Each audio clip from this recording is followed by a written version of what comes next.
You may be seated.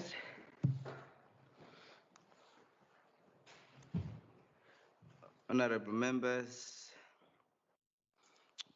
you are welcome, and let us proceed with this business of the day. I'll now request the Secretary to read the fourth order of the day.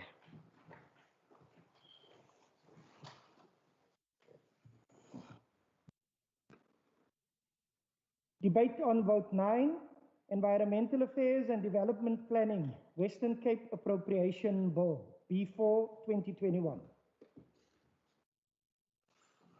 Thank you, Mr. Secretary.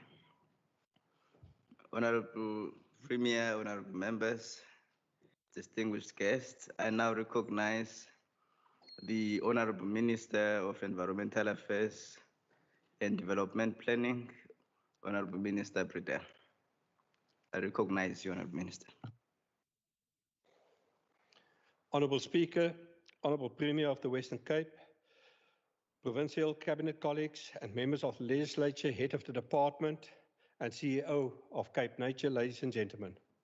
Today it is my privilege to present the 2021 budget for the Department of Environmental Affairs and Development Planning, as well as for the Biodiversity Agency Cape Nature. We meet at a time when the coronavirus continues to be a real disruptive event, one that continues to present enormous challenges to government. This department and Cape Nature has also been severely affected, and we too have lost staff and loved ones over the past year. I want to take a moment on this platform once again to thank the head of the department, Mr. Piet van Zyl, and Dr. Omar, the Chief Executive Officer of Cape Nature, for their ongoing leadership during this difficult time. Honourable Speaker, I also want to thank all the people in the department and in Cape Nature who continue to work hard despite the new challenges and challenging environment we are operating in. Speaker, the province's ecological and natural environment remains under threat. Some of these threats are largely outside our control. This includes global challenges like climate change and population growth. Some of the threats are within our control. These would include illegal land invasions and rapid urbanization due to the collapsing economy and systems in other areas of the country. In addition, and despite the growing challenges, the budget to do our work remains under massive pressure, and the department and Cape Nature has now for a number of years not been able to fill all the critical posts on its organigram due to continued budget cuts. Honourable Speaker, this poses some concerns moving forward with regards to sustainability, particularly given the fact that the COVID pandemic is demanding further cuts to programs in order to ensure we can properly address the pandemic. The department and Cape Nature gets allocated a total budget that is amongst the smallest in the province and amounts to roughly 1% of the total provincial budget. With that budget, we need to manage and to protect our natural environment within our areas of mandate for future generations. Honourable Speaker, with the constrained national economy, the budget allocations for the department and Cape Nature for the 2020-21 financial year, as well as over the 21 MTF, have been revised downwards. The total allocation for the vote has decreased by 18,470,000 rand from 588,532,000 rand to 570 million rand in the 21-22 budget year, a decrease of 3.1%. The MTF allocation for vote 9 over the 3 financial years 21-22 to 23-4 increases from 570,062,000 rand to 581,872,000 rand, representing an increase of 2.1%. Looking forward, the outlook is that South Africa's economy will remain weak influenced by international and domestic factors, in particular the ongoing COVID-19 response. To enable the province to achieve a more resilient and sustainable environment, the department will focus on three main areas: jobs, safety, dignity, and well-being. When it comes to jobs, we are proud of three major initiatives, which are the Refrigeration and Air Conditioning Partnership Project, which sees the upskilling of technicians through further education and training on the use of natural refrigerants in the RAC sector. The second initiative is our support to waste SMMEs through the Waste Picker Support Program and Wastepreneurs Project. We plan to develop a municipal waste management service guide, as well as doing some capacity building of SMMEs on to how to transact with municipalities. Finally, there are opportunities for extended public works program, job opportunities through the river rehabilitation of our river systems. Speaker, in this province, we have been combating a nearly decades-long drought. In most parts of this province, it has been broken by the past 2 years of good rainfall, but there remain parts of this province where a devastating drought remains in effect. The drought has put the spotlight on the important issues of water security, and this department is leading the way forward to revising the overarching sustainable water management plan that in turn provides a framework for water management within the province. As part of our water security program, clearing of alien vegetation in the catchment in the Upper Berg continues. The work done to date currently continues to release up to 26.5 million cubic meters of water, additional water per year in the Western Cape River system. Speaker, the Department and Cape Nature continues to implement and roll out critical programs with the best interests of the public at heart. One of these programs is the Regional Socio-Economic Project known as RCEP, which is one of the ways the Western Cape government is tackling spatial transformation and managing urbanization. This flagship program will continue through the 21 to 24 MTF period, despite the funding challenges. There are currently 12 beneficiary municipalities in this program. These are Saldanha Bay, Swartland, Berg River, Witzenberg, Brede Vallei, Drakensberg, Stellenbosch, Theewaterskloof, Cape Agulhas, Prince Albert, Mossel Bay, and Bitu municipalities, and 15 participating towns spread across these 12 municipalities. When it comes to climate change, the province, through the department, continues making our global contribution under the climate group, states and region alliances, and the Under 2 coalition. Honourable Speaker, the climate change landscape has significantly changed since the approval of the Western Cape Climate Change Response Strategy in 2014, and as such, will be undergoing a review followed by an intensive stakeholder co-creation process amongst all 13 Western Cape departments to assist in adjusting the way of doing business to respond to climate change. Speaker, the department has consistently met the targets for finalising waste licence applications within the legislative timeframes and will endeavour to continue to do so. Further afield, the increasing waste generation in the province continued to negatively impact on the already limited available landfill airspace in this province. We remain hard at work in seeking the best solutions to address this major challenge going forward. Part of the answer is the establishing of several regional mega waste disposal hubs. The key Vote 9 policy priority informing the Department 21 to 24 medium-term expenditure framework are to enable the province to achieve a more resilient and sustainable environment, which will empower an inclusive and transformative spatial economy. We are working hard to deliver on these policy priorities despite the real challenges that are causing some delays in rollouts from time to time, as well as having a continued impact on our budgets. With that, I thank you, Honourable Speaker.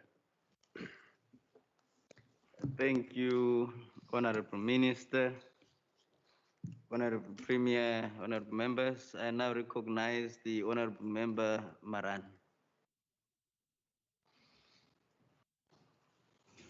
Thanks, Speaker. Speaker,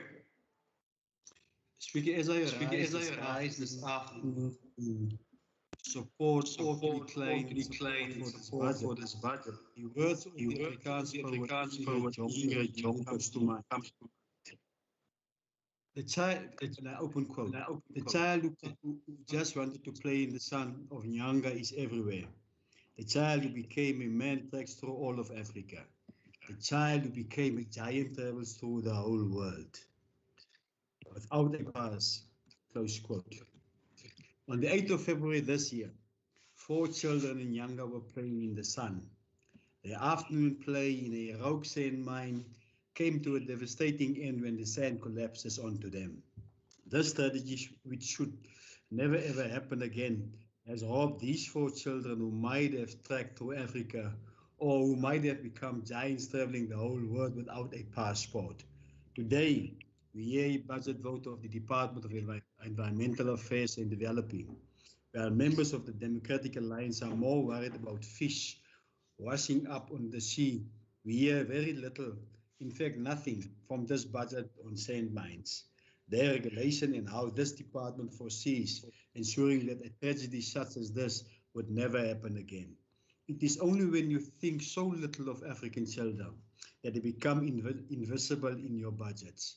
The lack of planning, whether it's rogue sand mines or pits, or whether it is building human settlements far away from schools, is what is characteristic of this department and its laid-back leadership. One Cape Town 2040 vision is, and I quote, highly skilled, innovation-driven, resource-efficient, connected, high opportunity and collaborative society, close quote. Yet since 1999 already, the ANC-led national government moved, for example, from housing to human settlements, indicating that the necessary infrastructure and the development within the community must be created. But One Cape Town 2040's vision does not speak of, firstly, an integrated society and, secondly, a comprehensive or holistic society. While the department must be commended for wanting to play a leading role in capacitating Western Cape government officials to understand how the planning and design of our places and spaces impacts on safety, demonstrating this to practice, this budget lacks the necessary detail of exactly how. For example, under safety, the department through the Regional Socio-Economic Project Program will train or capacitate officials of the provincial government. In fact, the lack of detail in this budget is characteristic of the lack of detail in the so-called Premier's pet project safety plan. As the Honourable Darkmont said on Friday, again, words, words and more words.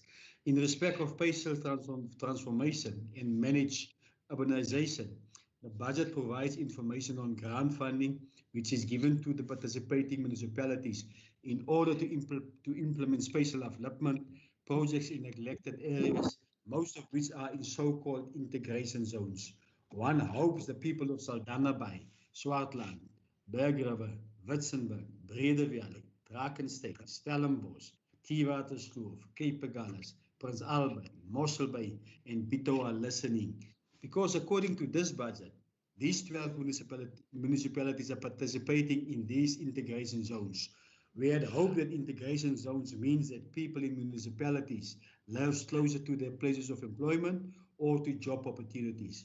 Part of the problem with apartheid spatial planning was that the people who had to use public transport and who earned a little money had to travel far to their place of work, while the ones with cars and who earn high salaries, huge salaries, lived in town. Yet, we doubt that these integration zones are addressing these issues. If you go to Saldanha Bay or Grabouw now, The same still applies. The poor lives far away from time. The same in Brede Valley with your Transx housing project. Speaker, under the Premier's lodestar of dignity and well, the department lists water security, yet we do not hear of the plan of the city of Cape Town to interject purified sewage into the city's drinking water system, which is proving that they're quite controversial with a number of academics, in particular waving red flags. The budget and the department are completely silent on this issue. We regret that the program on administration will receive a nearly 8% budget increase. This money could have gone elsewhere where it is much more needed. With at least 3 programs having cuts to their budgets, and these being the 3 core programs of the department, unbelievably administration gets an increase. Surely cutting on administration costs is the first program to look at when considering cuts. At the same time, the 8 million cost of the minister's office should be shared by both departments if cuts affects both. While we may well underspend the 3 million for travel in subsistence, we see that program 1 administration is again one of the biggest culprits. Envisaging spending over 800,000, we should be cutting the fat. Again, it is program 1 that gets a 5,000% increase in budget for training and development. In the light of cuts and economic climate, program 1 should be cutting travel and subsistence, cutting training and development, and cutting the cost of the minister's office because they simply are not the core business of the department. Speaker, for these reasons, the ANC cannot support this budget vote. I thank you. Thank you, Honorable Maran. Honorable members, I now recognize Honorable Makamba Boja. Manqoba. Thank you very much, Speaker. The EFF does not support vote 9. The Department of Environmental Affairs and Development Planning plays a key and strategic role in matters of intergovernmental coordination, spatial development and development planning. Speaker, to this day, the department still fails to develop and integrate spatial planning within the city of Cape Town and create provisions for affordable housing for the poor, despite being handed land within the city of Cape Town. But the minister is still telling us today that they have no land. It's clear that the DA has no intention to address the issue of spatial planning and integration by cutting budgets on environmental policy, planning and coordination that seeks to address the issue. Speaker, the minister also made mention that the department is facing challenges in addressing the spatial planning, and this has been the case even before the COVID-19 pandemic, which also negatively impacted on budgets. I wonder if this DA government will ever prioritize the implementation of spatial planning and give it attention it deserves, as it only affects a certain race that is not favored by the DA in this province, unfortunately. Thank you, Speaker. Thank you, Honorable Makamba Boja. Honorable members, I now recognize Honorable Christians. Thank you, Speaker. Speaker, the ACDP support vote 9. Just a question to the minister is, we are worried about the illegal land invasions, and what is the department doing so that valuable land is not taken from the government or from the government. So is there plans in wherever you drive, you just see people invading land, illegal land invasion. So that is the question in my 1 minute. Thank you, Deputy Speaker. Thank you, Mfundis. Honorable Christians. Honorable members, I now recognize Honorable Mare. Thank you so much, Speaker. This department has disappointed us. They've sold the Western Cape very cheaply by suggesting that we change the constitution of the Western Cape to do away with an environmental commissioner. What utter nonsense. This constitution don't belong to the DA. It belongs to all future parliaments in this province. And you have now amended the constitution, giving all power on environmental issues to the national government. I think this is a betrayal of the trust in you when you say that you are federalist or that you support subsidiarity. Nothing of the sort. First, Helen Zille refused to appoint the Children's Commissioner, and now the Premier of the Western Cape don't want an environmental commissioner. I also want to tell you to concentrate on all these informal settlements, the seepage of feces into the underground water supply is dangerous. Baie dankie, Agbare Mare. Your time is up. I now recognize Honorable Brenkes.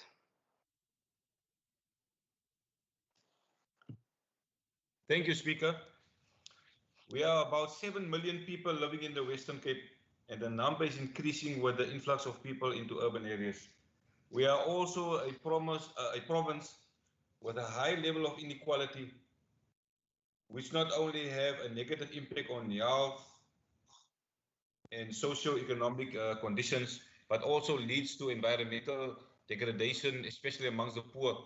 The environmental degradation is found in the living spaces of the poor and homeless when they are faced with water contaminated with feces, lack of access to clean water, drinking water, sanitation facilities, electricity, and refuse removal. Such living conditions lead to waste being dumped into rivers, canals, and other forms of illegal dumping. In Masiphumelele, in Falsbay, shack dwellers' homes are flooded with polluted water when the nearby canals overflow during the heavy rainfalls. In Makassar, people and animals become ill by being exposed to polluted water.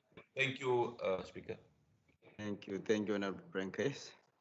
Honorable members, I now recognize the chairperson of the Standing Committee, Honorable Van der Westhuizen. Thank you, Honorable Speaker. Honorable members, the impact of the COVID-19 pandemic has severely changed the South African economic and fiscal landscapes. With a constrained economy, the budget allocations for this department for the 2021-22 financial year and over the 2021 MTEF period have been revised downward. This department will now receive an amount of 570 million for the 2021-2022 financial year, which is a decrease of 3.1% on the previous year's revised estimate. Taking inflation into consideration, the actual cut in the budget available is more than twice this percentage. And with more than 84% of the budget going to the compensation of employees, all eyes in this department will be on this year's salary negotiations in the Public Sector Bargaining Council. The cuts in the budget will also require the department to work more effectively and to review and decrease certain expenses. Expenses, some of which up to now have been viewed as essential expenses. I'm referring to new ways of communication and the savings on certain travel and accommodation costs. These savings have been made possible through the possibility of video conferencing, which can now be done from almost any government building. The department has also had to take a deep and critical evaluation of its activities and the value that each expense is adding. We need to appreciate the often difficult decisions that the leadership in this department had to make in order to stay within the allocated budget. On last Friday's third adjustments budget debate, I briefly referred to the growing realization that our generation is utilizing various resources of the earth at an alarmingly and unsustainable rate, and that our impact on the earth is contributing and speeding up various changes in the state of the earth and its atmosphere. These are factors that will mostly affect the lives of those who follow in our footsteps. In order to preserve the well-being of our children and of our children's children, it is our duty to be proactive whilst we hold office. This department has various initiatives that assist with this range of challenges. The challenges range from studies that support the responsible management and recycling of solid waste, the monitoring of air pollution and steps to improve the air quality, the preservation of biodiversity, and the actions that we need to implement in honoring our international commitments regarding climate change. This department, and Minister Bradell referred to this, is also supporting waste recycling SMEs, focused on what this department likes to call wastepreneurs. We've seen a barrage of legislation and amendments to legislation over the last number of years aimed at the preservation and conservation of the environment. This puts a considerable responsibility on the department. One of these is, for example, the evaluation of environmental impact assessments for certain developments. The demands set by ever-changing legislation are all resource intensive. And with an ailing economy and general budget cuts, meeting the expectations and the timelines have become quite a challenge. I'm therefore relieved to see an increase in the budget for compliance and enforcement from 25 million to 28.5 million, which is probably still not nearly enough. We do not only have a challenge in terms of solid waste, our rivers are under threat too. The pollution from informal settlements, nutrient-rich runoffs from agriculture and industrial discharges all negatively influence our rivers. Therefore, samples of the water in the Berg and Breda rivers are already regularly collected. This allows officials to be able to measure the effectiveness of interventions implemented. It is also this department that is tasked with a leading role in developing policies related to climate change. This budget vote also caters for transfers to the value of 288 million to Cape Nature, the entity responsible for the management of the Western Cape's provincial nature reserves. The privilege to care for the Cape Floral Kingdom rests mainly on us as representatives of the Western Cape. The Cape Floral Kingdom is the smallest of the 6 international floral kingdoms, and about 70% of the 9,000 plant species are unique to this area. The conservation of the remaining areas of natural fynbos is of international conservation significance. As a province, it is a special responsibility on us to manage and safeguard our nature reserves. There can be no doubt that a significant portion of our tourism is generated by the natural beauty for which the Western Cape is renowned. Cape Nature is therefore also a major player in the field of tourism. And as can be expected, its income from tourism was also severely hampered by the COVID-19 regulations by the national government and the need for individuals to self-isolate. Safety has become a major topic in South Africa, and the presence is on various law enforcement agencies to bring crime under control. There is mounting evidence that factors other than visible policing can play a huge role in improving the safety of communities. And these include the work of the Regional Socio-Economic Projects Program, the so-called RCEP program. This program, however, goes a lot further than the construction of infrastructure for use by neighborhood watches. One of its aims is also to address the issue of spatial transformation. And it is indeed a pity that the funding of this program had to be severely cut. The department has been supporting various municipalities lacking in capacity with their town planning function. And I'm truly concerned that we will experience a severe lack of town planners to consider all the development applications and building plans once the economy is again up and running, as we saw up to 2008. The Standing Committee on Environmental Affairs and Development Planning reported that it supports the vote. I therefore also ask for the support of this House for this vote. I thank you. Thank you, Honorable van der Westhuizen. Honorable members, I now recognize the Honorable Minister of Environmental Affairs and Development Planning. Mhlegazi. Thank you, Honourable Speaker. And let me start off by thanking our chairperson, Honourable Andrikus van der Westhuizen.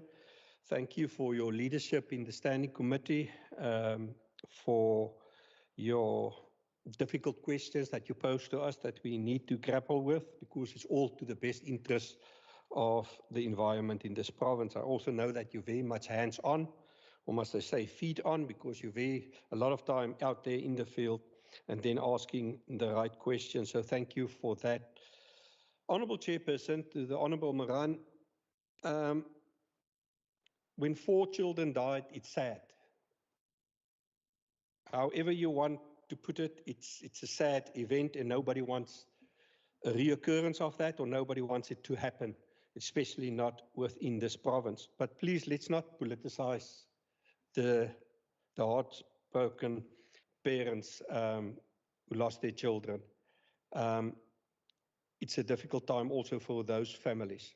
And I want to call on the Honourable Moran to take our hand, because if you drive through the Western Cape, you will see that there's a lot of people staying on the Eskom's high voltage poles. It's very dangerous. There's a lot of people that stay in flood-prone areas. We need to deal with those things. And if we all work together and not politicize it, it will help to keep our people safe so that we don't have to deal with another tragedy like this. The Honourable Moran then goes on to speak to the housing and human settlement and spatial upliftment of our people. Now, Honourable Speaker, I'm always stunned by this, that it seems like the ANC just live in denial. I mean, the last 26 years under ANC government, this country is bankrupt because of mismanagement, corruption and theft. That is it. I will be too ashamed to stand up here and actually make allegations of why we haven't done more in the housing or spatial transformation, etc., because the country is basically bankrupt under ANC government. To the ACDP, I want to thank Honourable Christians, because he posed a very difficult question, and he will acknowledge that it's a very difficult question. We grapple with it on a daily basis, because you also need to find the balance. And because, Honourable Christians, because of population growth and urbanization, this is a big headache for all of us. We also want people to have a dignified life. And how do we pull all these agendas together? We also need to be able to talk to our courts and things, because people can't jump the queue. So there's not a single answer to this, except that as a government, we struggle and grapple with this on a daily basis, also taking cognizance of the people on the waiting list for long. To the Honourable Maree, I want Piet, my pa het my geleer, ek moet groot mense mooi respekteer, so ek moet mooi antwoord. Ek het net een vraag. Toe u premier was, hoekom het u toe nie die omgewingskommissaris aangestel nie? Want dit was nog al die jare in ons grondwet. So kom, ons maak nie van politiek nie. Ons probeer ons uiterste bes om met al die wetgewing tot ons beskikking, en die wetgewende raamwerk het oor dekades so verander, dat al wat ons sê is, dat op hierdie stadium is dit nie die regte besluit nie. So kom ons neem hande en ons doen wat is die beste vir die Weskaap. Daar is genoeg wigte en teenwigte om ons omgewing te beskerm, indien ons almal saamwerk. To the Honourable Brinkhuis, just one request. Obviously, we're under pressure because people want to move to the Western Cape because of a better life. It's the only promise where they can get a better life. But for us as a government, it's an ongoing challenge. And yes, we want to do more on the water, sanitation, waste for us. But let's not speak to the influx of people. Let's respect people. People got the right to move. And I think you will acknowledge that. People, influx is a very hard and cold word. I respect people who wants to come to a province where they want to get something better for their family. Honourable Chairperson, I also want, in conclusion, to thank my ministry for their hard work. for supporting me, for helping us landing this budget. It is very difficult. We all acknowledge that. But I'm very proud to be associated with this department. And with that, I want to table the budget for the Department of Environmental Affairs and Development Planning and the entity Cape Nature. I thank you. Thank you, Honorable Minister. Honorable Premier, honorable members, that concludes the debate on this vote. Honorable Minister, if you don't mind switching off your mic there, thank you. The Secretary will now read the next order of the day. Debat oor begrotingspos 14, plaaslike regering, Wes-Kaapse begrotingswetsontwerp W4 2021. Thank you, Mr. Secretary. Honorable members, I now recognize the Minister for Local Government, and that is Honorable Minister Friedel.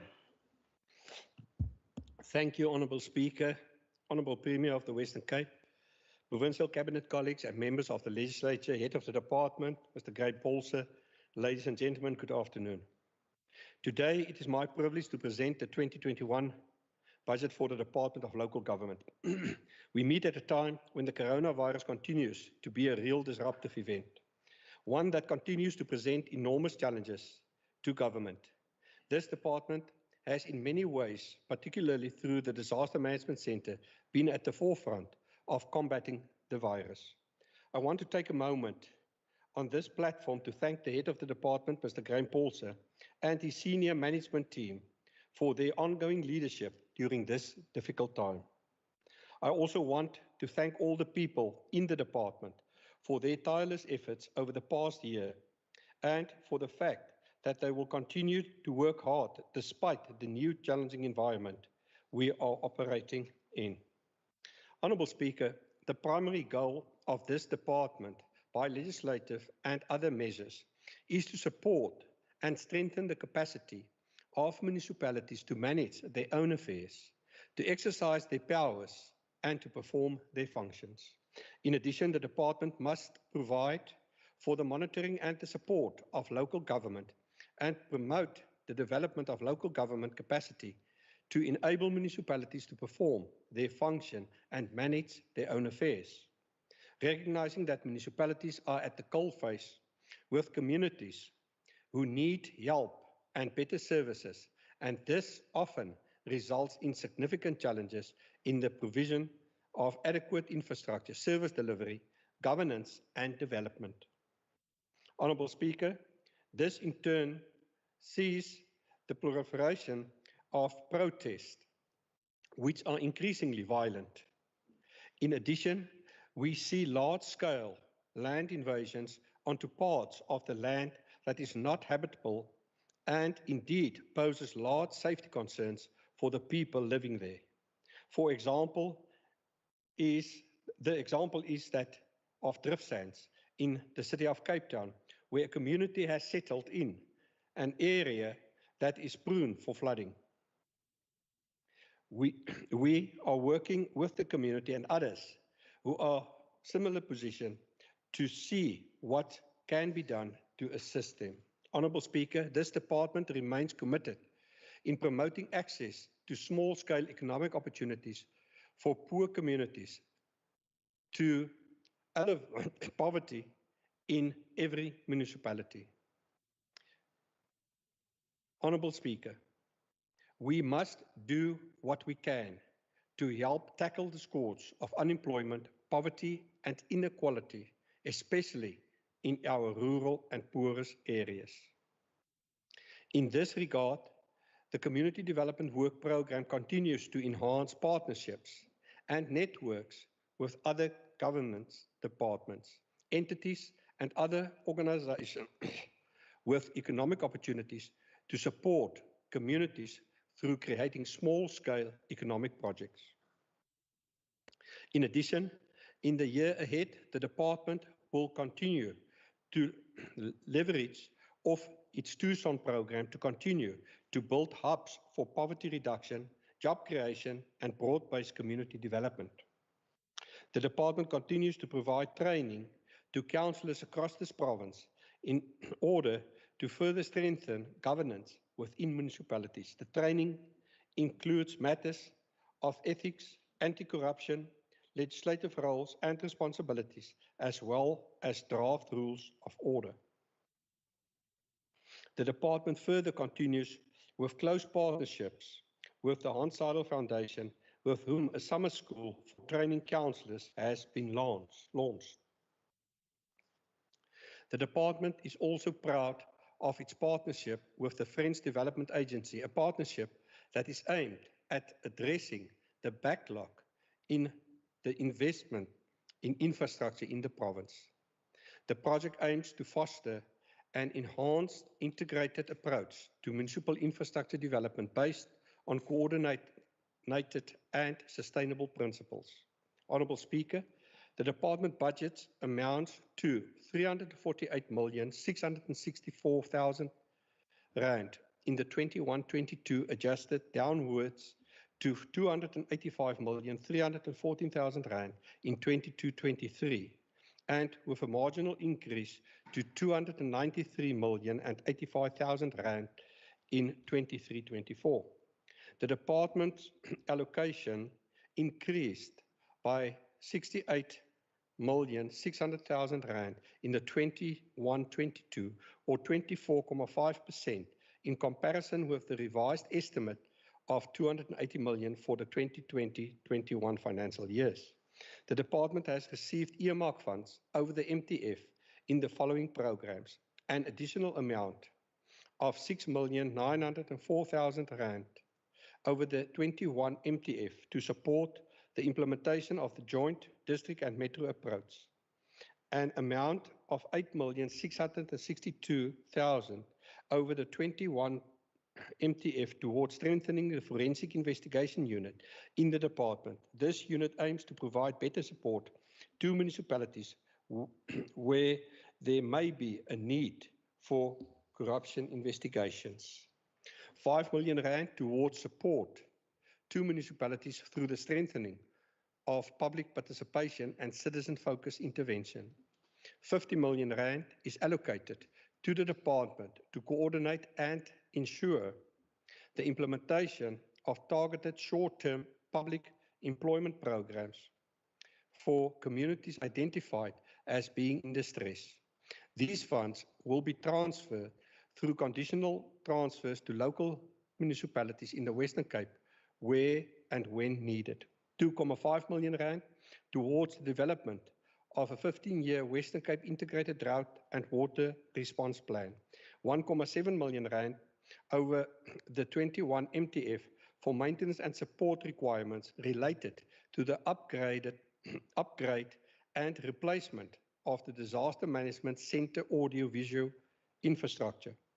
R32,543,000 for aerial firefighting. In addition, additional funding provided to the department will allow for improved firefighting response related to the increase in fire incidents experienced in this province. Honourable Speaker, we are heading into our winter season and we do expect a wet and cold winter. On top of the COVID challenges, this will present challenges to communities, especially those residing in low-lying areas and in flood-prone regions. This is particularly relevant to recent land invasions in drift sands in the city of Cape Town, where we are concerned about the proximity to a dam wall in the area. I want to urge the community to take note of early flood and weather warnings. I want to urge such communities to contact their municipality and determine the risk for flooding and fires in their communities, and to seek help from the municipality to see if alternative arrangements and support is possible. Honourable Speaker, on that note, I want to thank the disaster entities and responders for their efforts over the past summer fire season, where we saw several large wildfires across this province, Whether these are government or volunteer or private institutions, it requires a team effort to combat natural disasters, and it remains a privilege to be associated with a world-class team we have. I thank you. Thank you, Honorable Minister. Honorable members, I now request the Honorable Smith to address the House.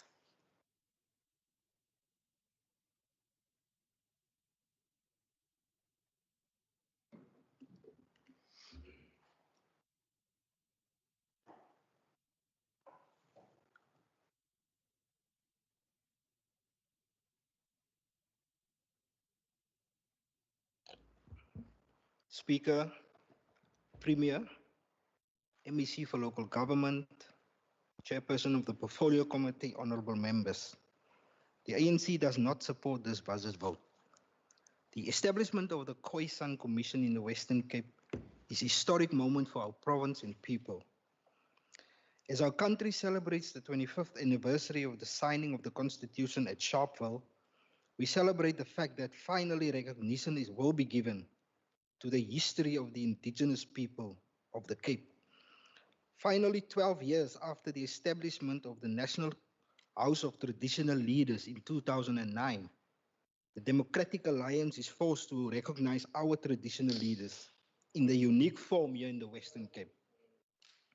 Despite provincial government's concerted efforts to erase our history, slowly but surely we continue to give recognition to Crosha and David Steerman at Sumato.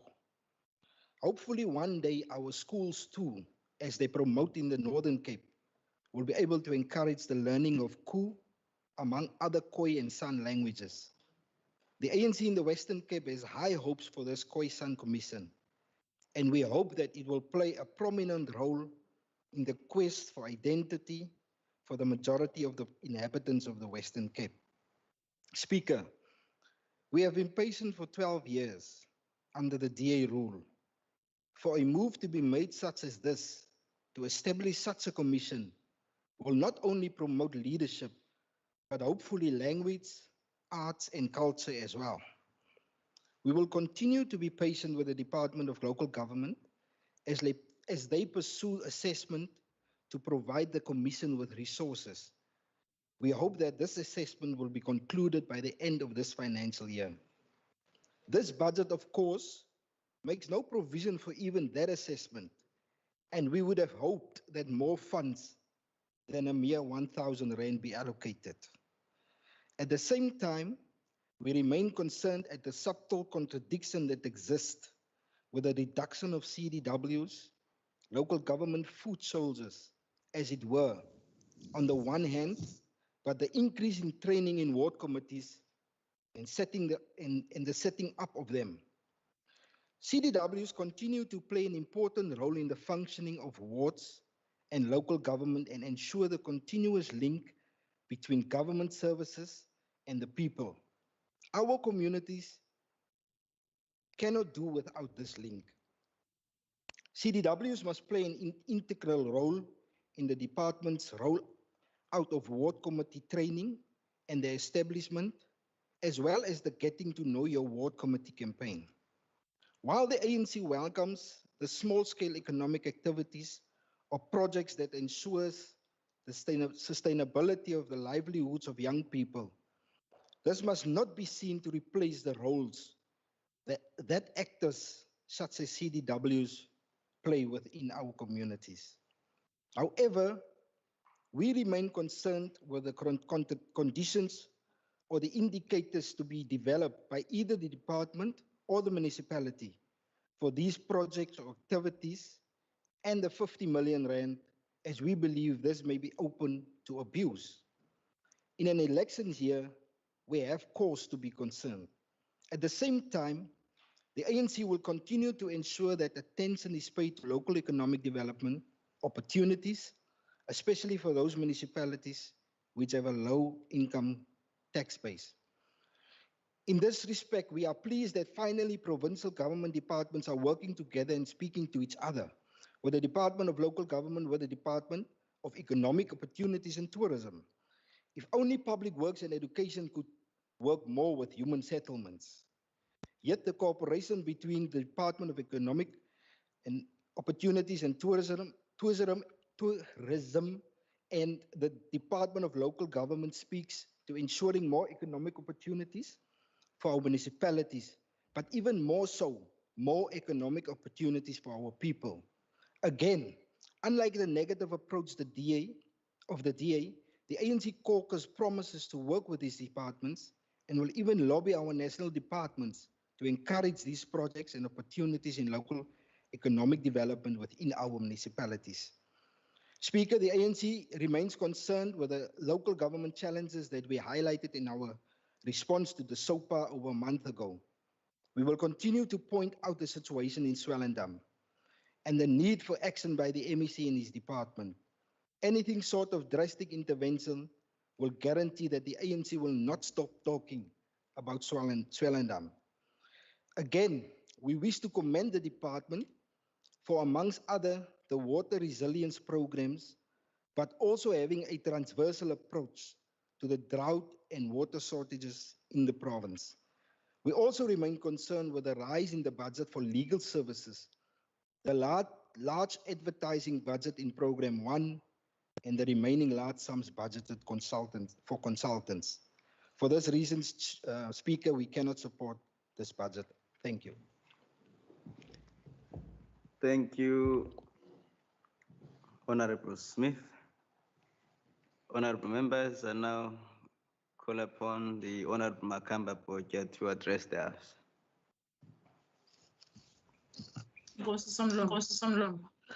The municipalities of Western Cape province have failed in their duty to use the available resources to bring about progressive realization of the right to housing as required by Section 26 of the South African Constitution, even way before the COVID-19 pandemic. Speaker, this is evident by a number of irregular expenditure and corruption cases. Currently, we have a huge amount that has been incurred from irregular expenditure monies that should have been used or utilized to build housing and provide basic services to our poor communities. Speaker, our most municipalities in the province failed to comply with legislation, procurement regulations, and contracts as required by Section 116 of Local Municipality Finance Management 56 of 2003. And this has a direct impact on other projects that seek to benefit the poor. Speaker, there is no intense oversight done to municipalities. Hence, we are sitting with municipalities that are under administration. Municipalities are actually given key performance appraisals without proper monitoring. If whether they adhere or comply, the DA government is just reactive and only deal with matters of non-compliance after the effects. The minister now has just even agreed that our people are in need of basic needs like the issue of housing. Hence, our people are taking land that is only available and closer to them, regardless of its conditions, because they are so desperate and frustrated by the way they have been dumped there by his previous apartheid government. They don't want our people in town centers, hence people grab what they have in front of them, which speaks directly to the failure by the Western government to implement the special planning. The EFF Speaker does not support this vote. I thank you. Thank you, Honorable Makamba Poja. Honorable members, I now recognize Honorable Christians. Thank you, Speaker. The ACDP supports vote 14. Just two questions. The one is, it's not nice to read in the media that in the Western Cape, 4 municipalities are owing Eskom millions of rands. Cederberg, Kannaland, Beaufort West, and Matsakama. So when the minister talks about oversight and monitoring, it's concerning that municipalities go in the red, so with millions. The other question is also in the papers is now the Hawks are following up reports that emerged from 3 municipalities, Beto, George, and the Central Karoo, which has been investigated for corruption in the last year. what is the minister doing to strengthen the department's monitoring role in order that this, will be dealt with? Thank you, Speaker. Thank you, Honorable Christians. Honorable members, I now recognize Honorable Murray. Premier Speaker, dankie minister dat u gesê het dat die maat die baie goed geleer, jy moet ouer mense respekteer. Nou ek het ook baie goed na my ma geluister. My ma het gesê, jong, jy moet die jongeres lei en hulle touwys maak. Hulle het nie altyd al die antwoorde nie. Nou, toe ek premier was in 2001, was daar nie land invasions nie. Daar was nie soveel plakkerskampanie. En die Milkwood Forest en die Manus het nog gestaan, was nie afgekap nie. So ek het nie behoefte gehad om dringend te kyk na omgewingscommissaris nie. Maar minister, om terug te kom na hierdie punt toe. I support your vote, but I wish to request that you take a relook and recommend amendments to the Structures Act, the Municipal Structures Act, to address current mismanagement issues at local government level, and also to look at the redemarcation and have a word with the IEC to say things have changed, the demographics have changed. There's much more people in the metro especially, and we need to look at the redemarcation and criteria for demarcation of local government. Just a word of advice that my mom said I must share with others. Thank you, Akbare. Thank you very much, Honorable Murray. Honorable Brankes. Thank you, Speaker. Speaker, I hear the Minister mention about the eradication of inequality here in the Western Cape and especially here in the city of Cape Town. When will we hear the Minister encourages municipalities to give each and every ward a proper budget? 1 million rand can never be a proper budget. Minister, 1 million rand can never be a proper budget for each ward. Thank you very much, Speaker. Thank you, Honorable Brankes. Order, Honorable members. I now recognize the chairperson of the Standing Committee on Local Government, Honorable America. Thank you. Good afternoon, Honourable Chair. Good afternoon, Premier. Good afternoon, Minister. Good afternoon, my colleagues. It's a pleasure to participate in this debate this afternoon.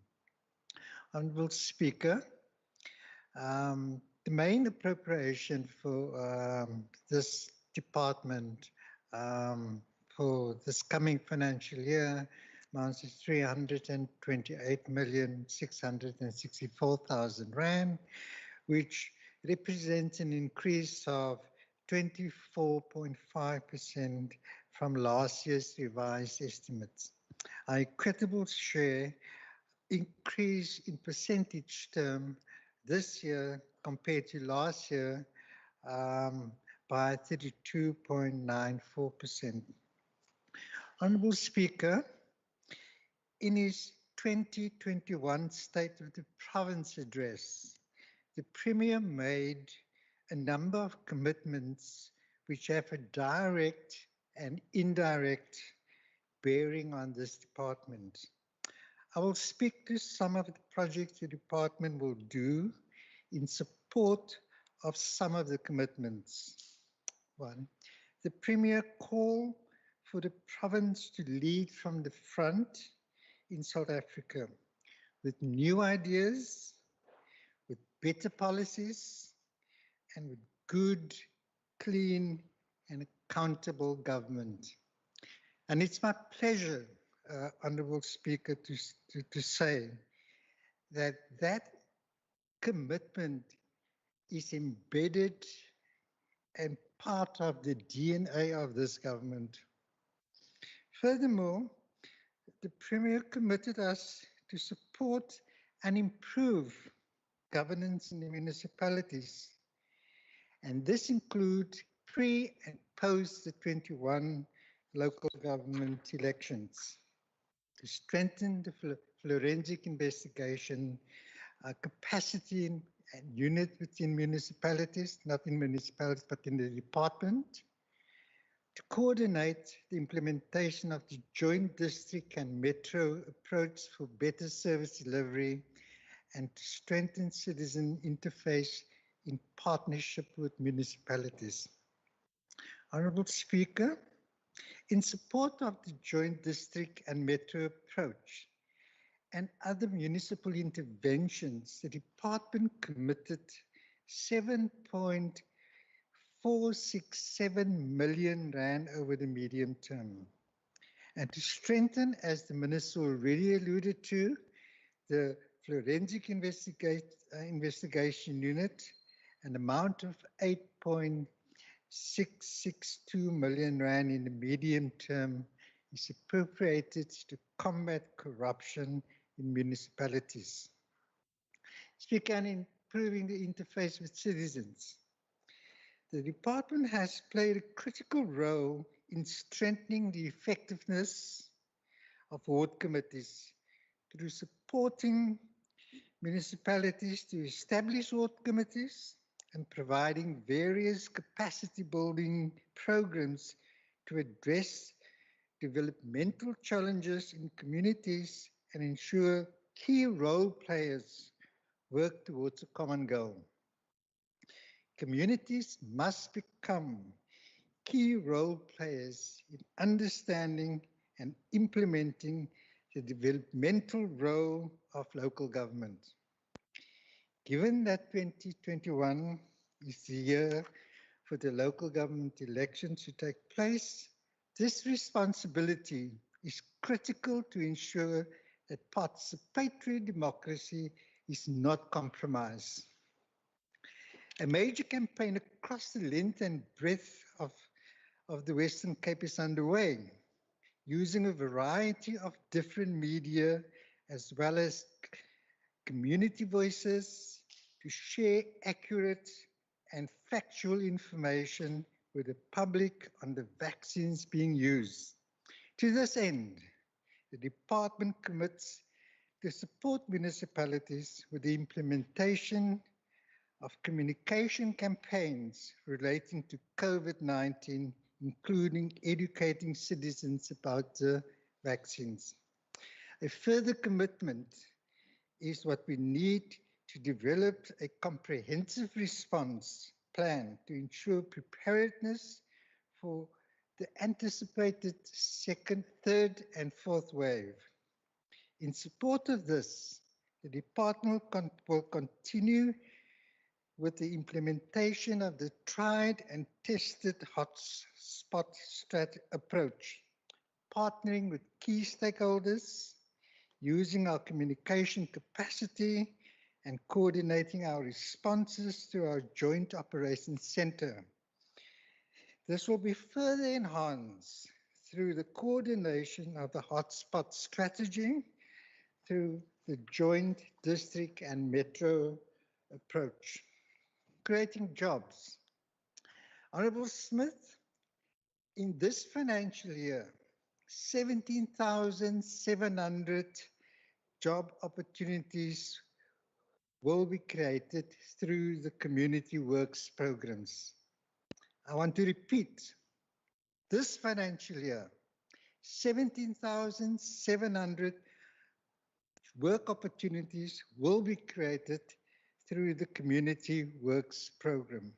These community CDW workers will continue to work with critical stakeholders to implement and also support programs aimed at raising awareness about COVID-19 in our communities. To support municipalities for the strengthening of public participation and citizen-focused intervention, an amount of 17.5 million rand over the medium term is committed. As the Minister alluded to, a further 50 million rand through conditional transfers to local municipalities is made available this year. Municipalities are required to coordinate and ensure the implementation of targeted short-term public employment programs for communities identified that are in distress. Honourable Speaker, an exciting feature is that the department embarked on a number of initiatives and programs in supporting municipalities to develop strategies to realize gender mainstreaming in the IDP and budget processes of municipalities. Speaker, at the end of last year, the department launched its Municipal Energy Resilience Project, which will assist municipalities in taking the necessary steps to generate, procure, and sell their own power. As part of the first phase, the Department of Economic Development and Tourism, in partnership with the Department of Local Government and Provincial Treasury, has already undertaken an assessment process with all municipalities to determine their readiness for and to select those that can be the initial drivers of new energy opportunities in the Western Cape. The department will continue to support the Department of Economic Development and Tourism with the implementation of the Energy Resilience Project. Honourable Speaker, with the expected local government elections this year, there will be new councillors. It is important that councillors exposed to ongoing training to ensure that they are able to discharge their duties and responsibilities effectively. The department will continue to strengthen and support its support to municipalities pre and post this year's local government elections. This will include support with the convening of the first council meeting, the training of the new councillors on their roles and responsibilities, including the establishment of ward committees. The current reality in local government is that there are a number of allegations relating to fraud, corruption, and maladministration being reported. Moreover, there have been changes in political control in certain municipalities brought about by parties forging new coalitions. The past year, the department conducted several assessments in relation to allegations, fraud, corruption, and maladministration in municipalities, and during this financial year, will continue to strengthen the capacity to conduct investigations in our municipalities. Often, councillors and the public are frustrated with the length of time these investigations take, and rightly so. To strengthen the capacity to investigate and expedite investigations into allegations of fraud and corruption, the additional amount of 8,662,000 Rand over the medium term will go a long way. It's a clear indication of our intolerance and zero tolerance approach towards corruption. Speaker, despite our relentless efforts to root out corruption and maladministration, our tasks are often frustrated by municipalities not under the control of the DA.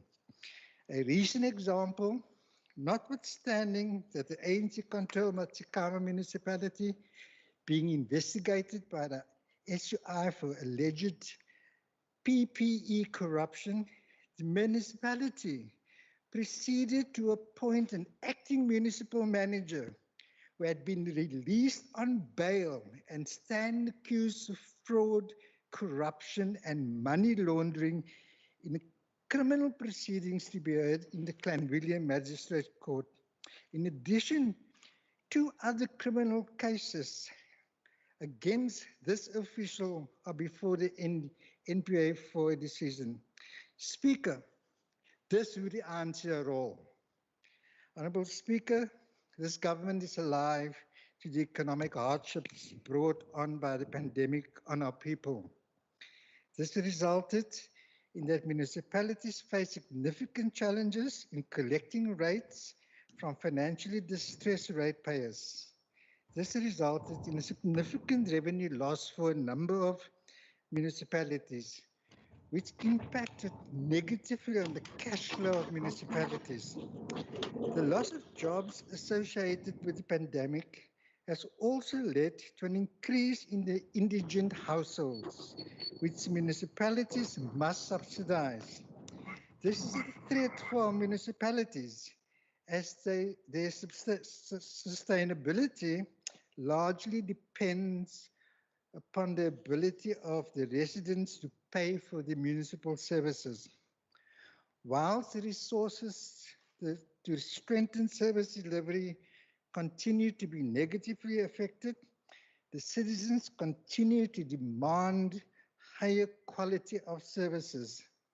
This manifests itself through illegal land invasions, sustained inward migration of indigent households, protests which often result in the infrastructure critical to service delivery being vandalized and destroyed. And as we move closer to the municipal election, this will only increase as the opposition parties, political opportunists, and NPOs acting as front for certain political parties attempt to destabilize the Western Cape to achieve political advantage in the elections.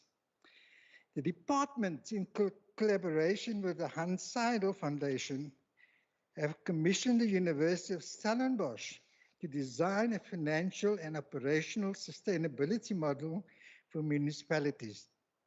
This model will assist in identifying alternative and additional revenue streams, as well as a basket of services and the minimum level of services which municipalities should render to communities.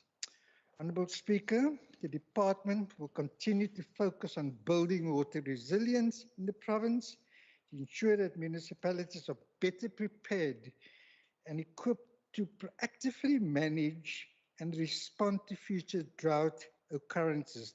In this regard, the department has commenced with the development of a 15-year Western Cape integrated drought and water response plan, for which an amount of 2.5 million rand is appropriated for this year. Speaker, towards the end of 2020, the aftershock of 3 earthquakes felt once north of Cape Town and twice in several suburbs of the Western Cape. Thankfully, no reports of casualty or damages to infrastructure were recorded. Annual fires and floods are becoming a regular feature of the Western Cape. These events bear testimony to the impact of climate change. Over the past few years, the Western Cape government has invested and developed a world-class disaster response system to ensure it is better positioned to manage disasters. This includes the continuous training for rescue and emergency personnel who have exposure to assist with major earthquakes and disasters across the world. Although our capabilities are as well responded as to the other. Your time is now concluded. Speaker, I have 2 pages. You have Speaker, 16 minutes.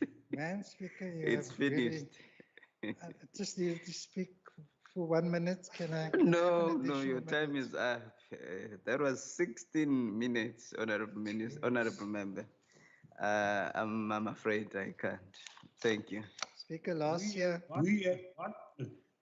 Speaker, I ended my speech with a song of Bob Dylan, where he stated times are changing because in reference to changes that will come. Thank you, Honorable America. And this year Please I take your say, seat. Bob Seeger, we shall overcome. You can sing in the ska. You can sing in the ska. The honorable members, Honorable America, say next time you must start with a song.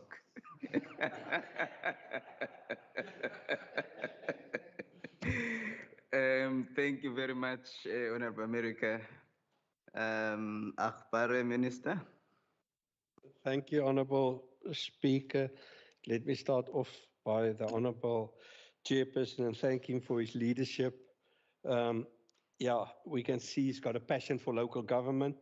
In that passion that we sometimes get lost a bit and yeah, we don't stick within our times, but thank you for your oversight role and for always promoting good and solid governance within our municipalities. Honourable Speaker, to the Honourable Smith, no surprise there. But, you know, Honourable Speaker, I want to say through you to the Honourable Smith, the truth will set you free. Jy moet die waarheid praat hier. Dit maak jou vry, soos ons sê in die Weskus.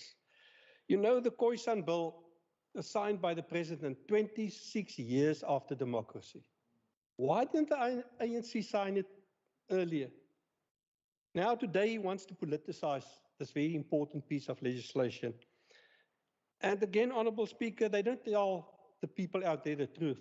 There's still a long process ahead that National must lead to determine who's going to get recognition or not. So we must be truthful within this. Honourable Speaker, and it's difficult for me, but you know, through you to the Honourable Smith, he never speaks about the EPWP, the CWP programs, always the CDW. Of that grouping. They must stop. They must stop these things. So I can easily stand here and say he's punting for himself. The CDWP program is a good program. The ANC stop politicizing the program. Then we will move forward, Honourable Speaker.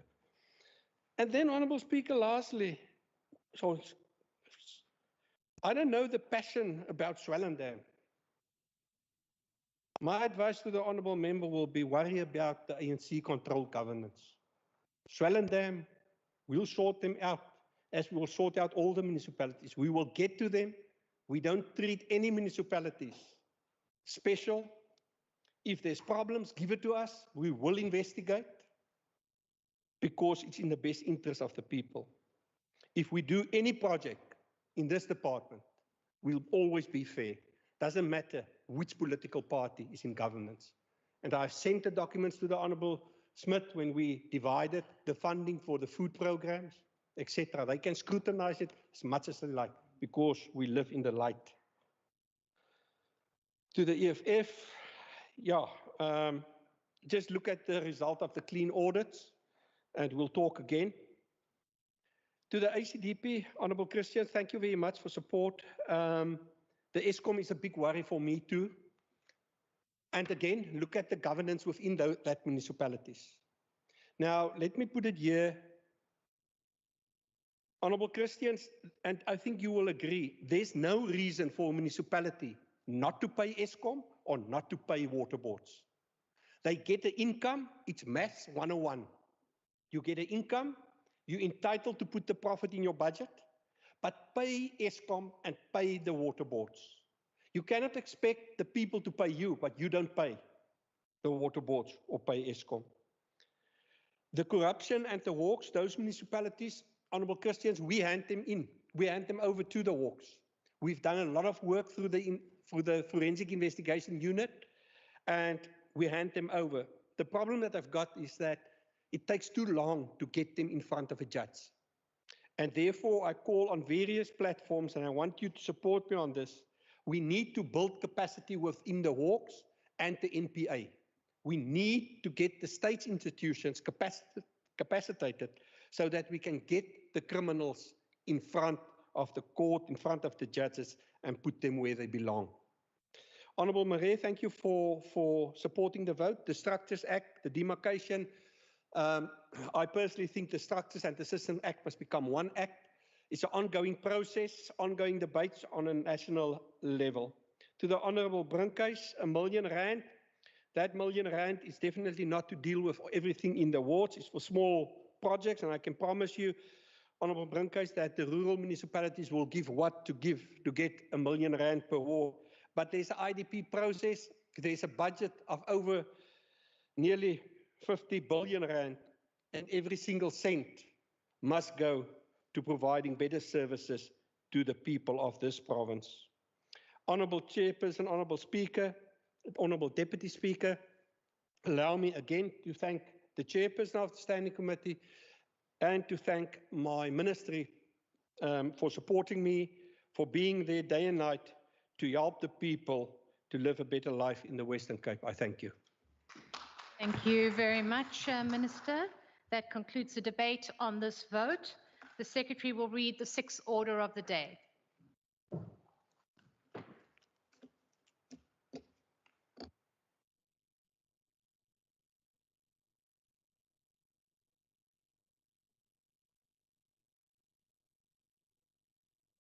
Twenty-one. Thank you, Mr. Secretary. I recognize the Honourable Premier Winde.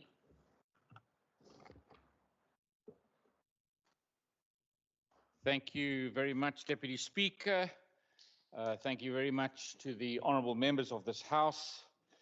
I want to say before I start a word of gratitude and thanks to the Chief Whip for shifting the programme around a bit. Normally vote 1 is the first one up, but we were supposed to do the President's Coordinating Council this morning. I say supposed to because unfortunately it was cancelled this morning despite shifting the budget vote to now. And we are now going to be doing the PCC tomorrow morning. So perhaps use this opportunity also to excuse myself from the first part of the debates tomorrow morning. I also want to say, because of the change in program, that I must apologize. Normally the DG would be sitting in the box, but also because of the program, he's now chairing the PTM at the moment.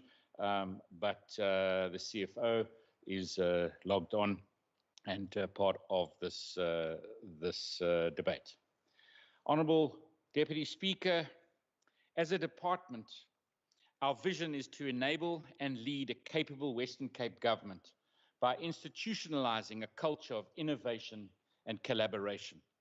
Over the past year of lockdown, this government, under the leadership of this department, has worked more innovatively and collaboratively than ever before. The Department of the Premier is the engine room of this government, and it has led our COVID-19 response and our recovery interventions, providing the leadership, the support, strategy and data that our departments rely on to get the work in service of the people of this province. Speaker, to do this, the Department of the Premier has been allocated a budget of 1.748 billion rand for the 2021-22 financial year. Speaker, last month, when I delivered my State of the Province address in Genadendal, I detailed how the Western Cape government is leading from the front to deliver in areas of jobs, safety, dignity and well-being, and of course, to continue with our COVID-19 response.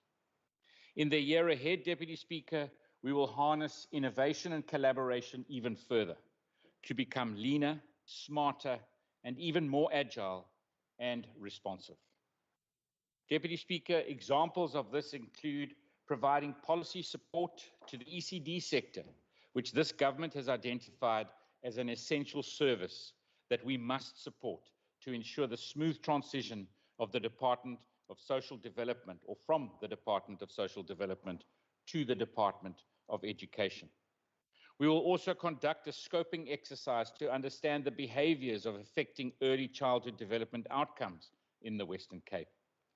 Using behaviour change techniques focusing on parents, learners, centre managers and teachers, and partnering with the global and local experts, we have earmarked 1.5 million rand in funding for this purpose. Deputy Speaker, I also want to say that, obviously the movement of ECD to education, these decisions are made, and we must sincerely hope they're made as the right decision. It can't be just moving deck chairs on the Titanic. And of course, these are the big questions that we ask ourselves in a country today, because obviously there are many things in our country that are under severe pressure. And of course, putting this kind of move in place, we need to make sure we've got the correct support for it, that it gives us meaningful change that makes the biggest difference that we can find for the citizens of our province. Deputy Speaker, we are currently rolling out a similar partnership between the Western Cape Education Department, institutes of higher learning, and international partners to conduct a needs assessment at 10 schools in Cape Town to assess perceptions of violence in schools. This will allow us to see how learners and others in the school community experience and perceive violence. The results will be used to design a pilot study to test the efficacy of violence prevention techniques, which we can scale up if positive results are found. When I announced the safety plan, I said that it would be a data-driven, evidence-led program. And I said that it would put boots on the ground and look at violence prevention. This will be just one of the ways that we are putting this into action. Speaker, in June last year, we appointed our first ever Children's Commissioner in the Western Cape. Despite the difficulties she has faced getting out into communities this last year, Ms. Christina Nomdu has made enormous strides with support from this department. A fierce advocate for making children's voices heard, she set out about recruiting children to become child government monitors. Since coming into office, she has recruited 45 of these monitors who are currently still working with her. The group includes children with disabilities from the LGBTQI community and children who live in care homes. This group has advised her for submissions to the United Nations and on the Children's Act. They have made submissions on the reopening of schools during the pandemic, and matrics in the group launched a campaign to make their voices heard on exam rewrites. They've also made submissions to her on topics including sex education and mental health in schools. And I think this last point, mental health in schools, specifically now, as we've gone through this massively disruptive year as we've fought COVID-19, we know that across society, mental health is becoming something that we really have to focus on. And I do applaud her and this group of 42 young people in our system who are dealing with real critical issues that we face. In what must be a government first, Deputy Speaker, Ms. Nomdu has also allowed children to be part of the interview processes to appoint staff for her office. And they were instrumental in helping develop her brand and have lived up to her office's slogan of little voice must count. Deputy Speaker, in the 2021-22 year, the Children's Commissioner has earmarked an earmarked allocation of 9.8 million to continue this important work. The Commissioner has also just launched her new website, and I encourage everyone who has not yet gone to have a look and to do so. It's www.westerncape.gov.za /Children's Commissioner, and please comment to her. She values anybody giving constructive comments as she goes about this very important work. Deputy Speaker, the department is also tasked with leading on VIP 5 innovation and culture, so that the people of this province feel that they are our priority. This department has budgeted 18.1 million rand for innovation initiatives in this coming financial year. As part of these plans, we have allocated 3 million rand in this year and an additional 4 million rand in the outer years for the transformation of the Provincial Training Institute at Cromaria into an innovation and learning hub. This hub will allow us to use new methodologies and technologies for skilling and training and help us come up with innovative solutions to service delivery. Speaker, effective service delivery requires every single person in this government to share our set of values. Deputy Speaker, those values of innovation, competence, accountability, integrity, responsiveness, and of course, caring. It requires that we identify talent and develop our staff. It requires us to nurture and mature our leadership capabilities. We have allocated 4.2 million to these cultural change interventions in the current year, and we will include engagements and feedback mechanisms for citizens and employees so that we can monitor and track the progress of these interventions. To be truly citizen-centric, we must become a leaner, smarter, and more agile government. The Department of the Premier will be taking the lead on this, developing a new way of work, which focuses on the intergovernmental collaboration and encouraging the kinds of exciting innovation which we put in place in our response to the pandemic in all areas of our government. And I think, Deputy Speaker, I think anybody who knows me, it's that innovation that really has driven me in the last year, and that innovation that I'm so proud of across this whole government, and the difference that we made through innovation, which is going to be long-lasting in our system. Deputy Speaker, one of the key services this department delivers to the public is the rollout of broadband and Wi-Fi. And over the past year, we have seen the importance of being digitally connected. Whether it was a patient who was able to video call their loved ones from one of our temporary COVID-19 hospitals, or learners using the internet to continue learning, or job seekers connecting to opportunities through accessing our broadband and Wi-Fi. This has helped us to stay connected in a time when we couldn't be connected in person. We have also been able to use technology and our call centers to deliver life-saving information and interventions to the people of this province. As part of our digital ecosystem, we operate 47 Cape Access centers, 1,045 public Wi-Fi hotspots, 1,911 broadband sites, of which the majority are now over 100 megabits per second or higher, 13 citizen contact channels, and the Western Cape portal. For the year ahead, earmark allocations of 375 million and 30 million have been made available for broadband rollout or further broadband rollout and Wi-Fi hotspots respectively. Over the last year, we have seen our contact centers adopt and change and become involved in our humanitarian response, as well as assisting our contact tracing and telemedicine efforts. In the year ahead, this vital service will continue to play an important role in the third wave and in the vaccine rollout. And I mean, I think this is also part of that innovation of how we have taken those most at risk who were diabetics with a comorbidity like that, or perhaps a high blood pressure comorbidity, but specifically diabetics, and reduce those most at risk by massive amounts. And I'm pretty sure that we're going to see awards even for those kind of interventions, where we were phoning those citizens on a daily basis to see how their sugar levels were doing and making sure that we were managing this as best as we could. And as it turns out, absolutely world class. Deputy Speaker, I want to take a moment now to talk about the third wave and the vaccine rollout. The Western Cape government's response to COVID-19 has always been based on using the best available data to us to make decisions and sharing that information with the public so that we will bring about behavior change in our province. Even with all the data available to us, we cannot pinpoint exactly when our third wave will come, where it will be, or its severity. We do know that we are likely, or that we are unlikely, to have sufficient vaccines to achieve immunity in the country by then.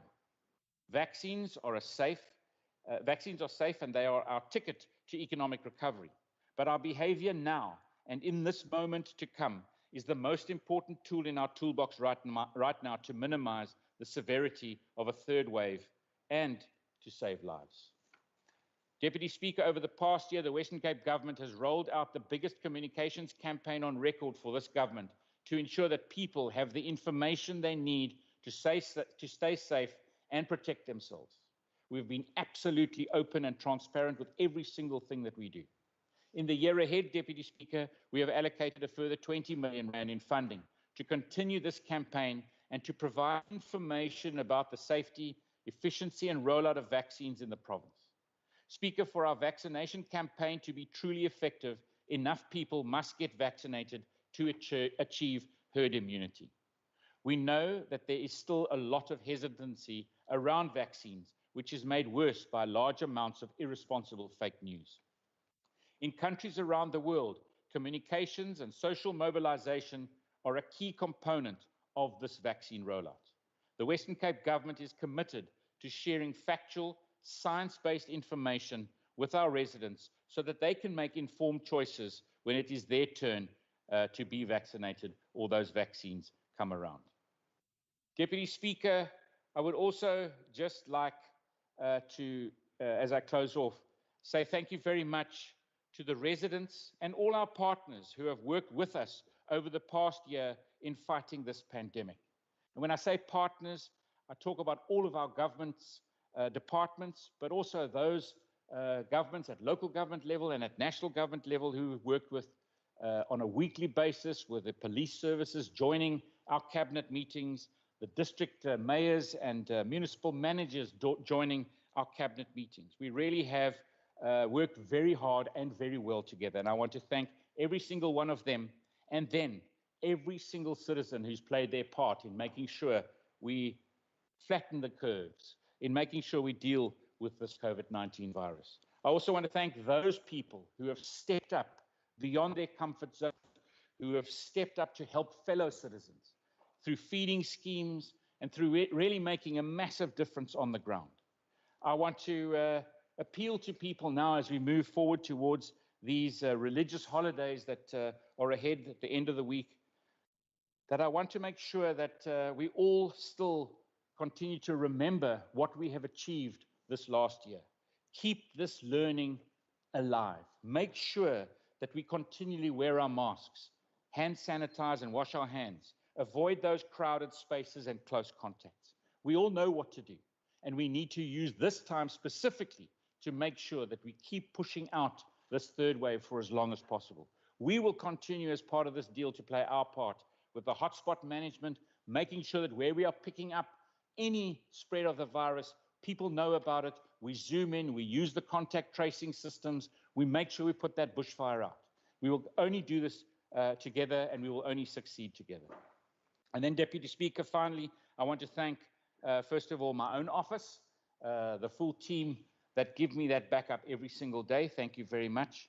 I would also like to thank the Standing Committee, the Chair and the Standing Committee for the role that they have played, not only in this budget process, but of course in the last year. Then I want to thank the DG, every single person in the department of the Premier, but then of course every single public servant in this government who has really gone beyond the call of duty in the last year. I want to thank you for your dedication and commitment. We are not over this yet, and I know that you will join us in making sure that we continue to deliver a world-class response, both as a department, but also as a government as we move forward this year. Thank you very much. Thank you very much, Honourable Premier. I now recognise Honourable Dugmore.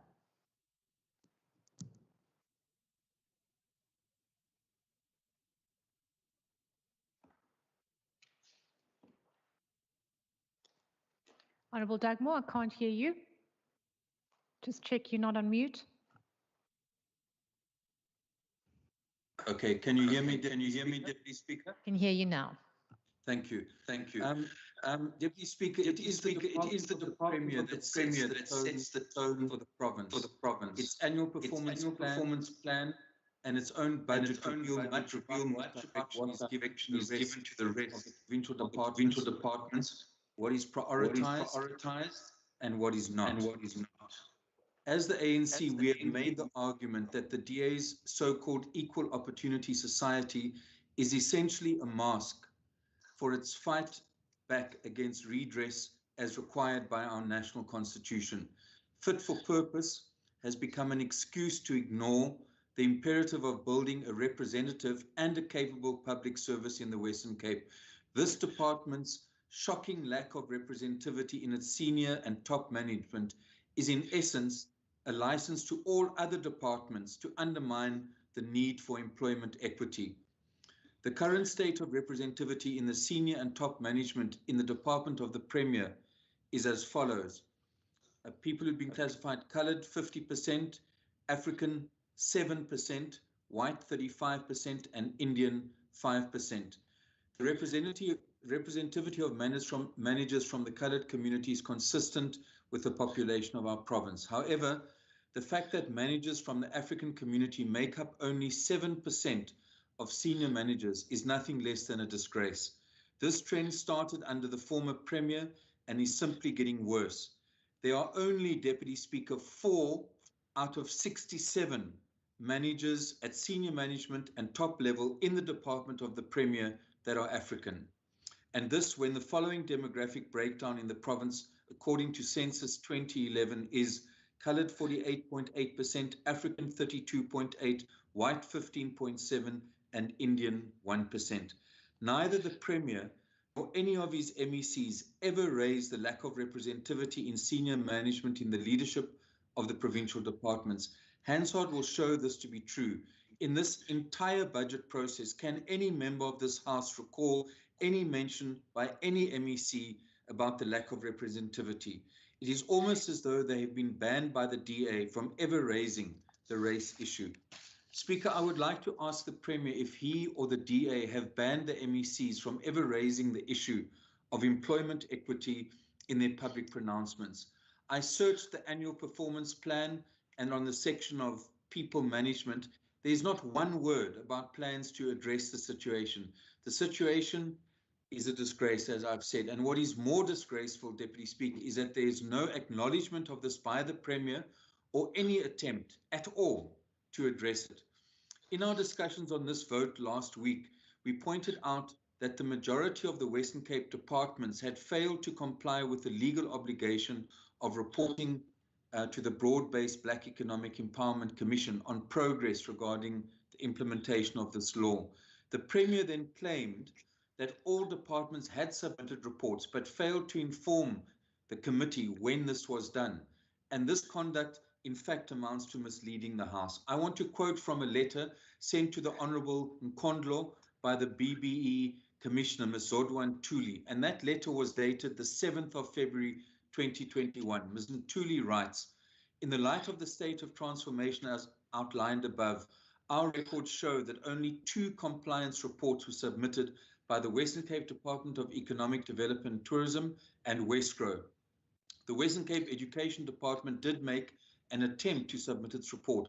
However, the report was incomplete due to the absence of a BBBEE certificate, and therefore the report was not counted as having complied with Section 13G1. Speaker, by the 7th of February 2021, the Department of the Premier and all other departments of this provincial government, except Economic Development and Westgrow, had not submitted their reports.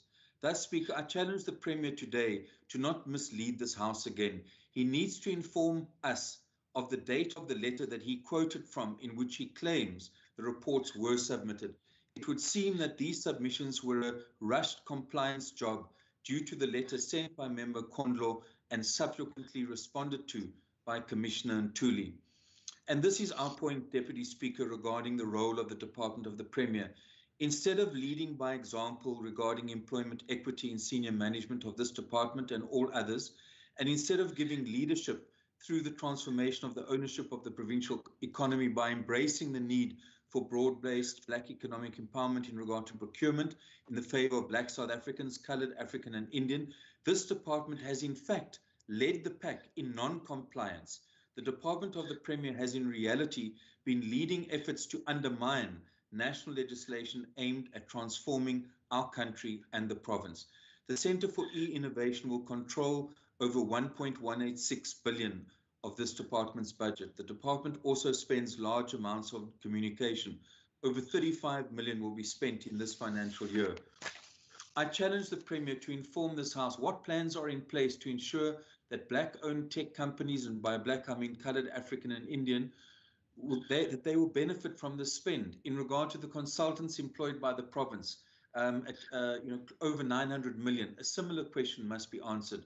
Thus, it would be true to say that the DA is leading from the front in maintaining the racially based ownership patterns of this provincial economy. The DA is leading from the front in resisting the creation of a representative and capable public service by undermining employment equity. I would now like to say something about technology and data-based decision-making. While we know that the fourth industrial revolution has its genesis since at least 30 years ago, our ability to leap into fifth generation technology could not have come at a worse time. The intersection between the paths of 5G and COVID-19 has led to a surge in support for what we have come to know as techno and pharma skeptics.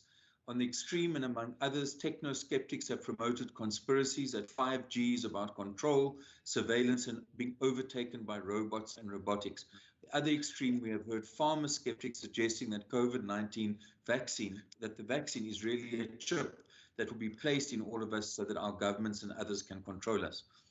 No need to mention that these suggestions are ludicrous. The challenge, though, that we have at this point in history, and as this 5G and COVID-19 intersection takes place, is in fact the overall crisis of neoliberalism, which refuses to acknowledge the deep-seated reasons for inequality in our world.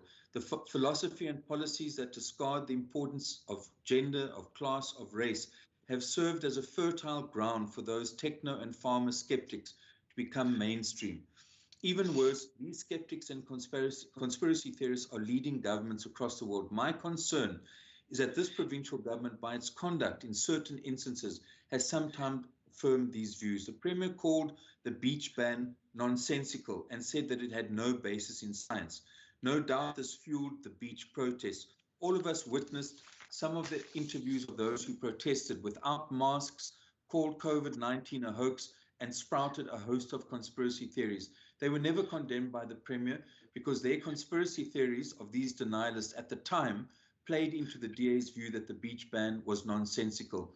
What is to stop such protesters going into shops without masks? All of us know how many beaches become absolutely packed over the December holidays. The fact that South Africa went into a hard lockdown over the December period no doubt contributed to helping contain the second wave. Sorry? Can you finish off your last sentence? Your time is up. Thank you very much. So the rush by the DA and the Premier to lift the ban on the sale of alcohol against the science provided by the Provincial Health Department shows that the DA will use science when it wants to and ignore science when it wants to. I thank you. Thank you very much, Honourable Doug Moore. I now recognise Honourable Clerco.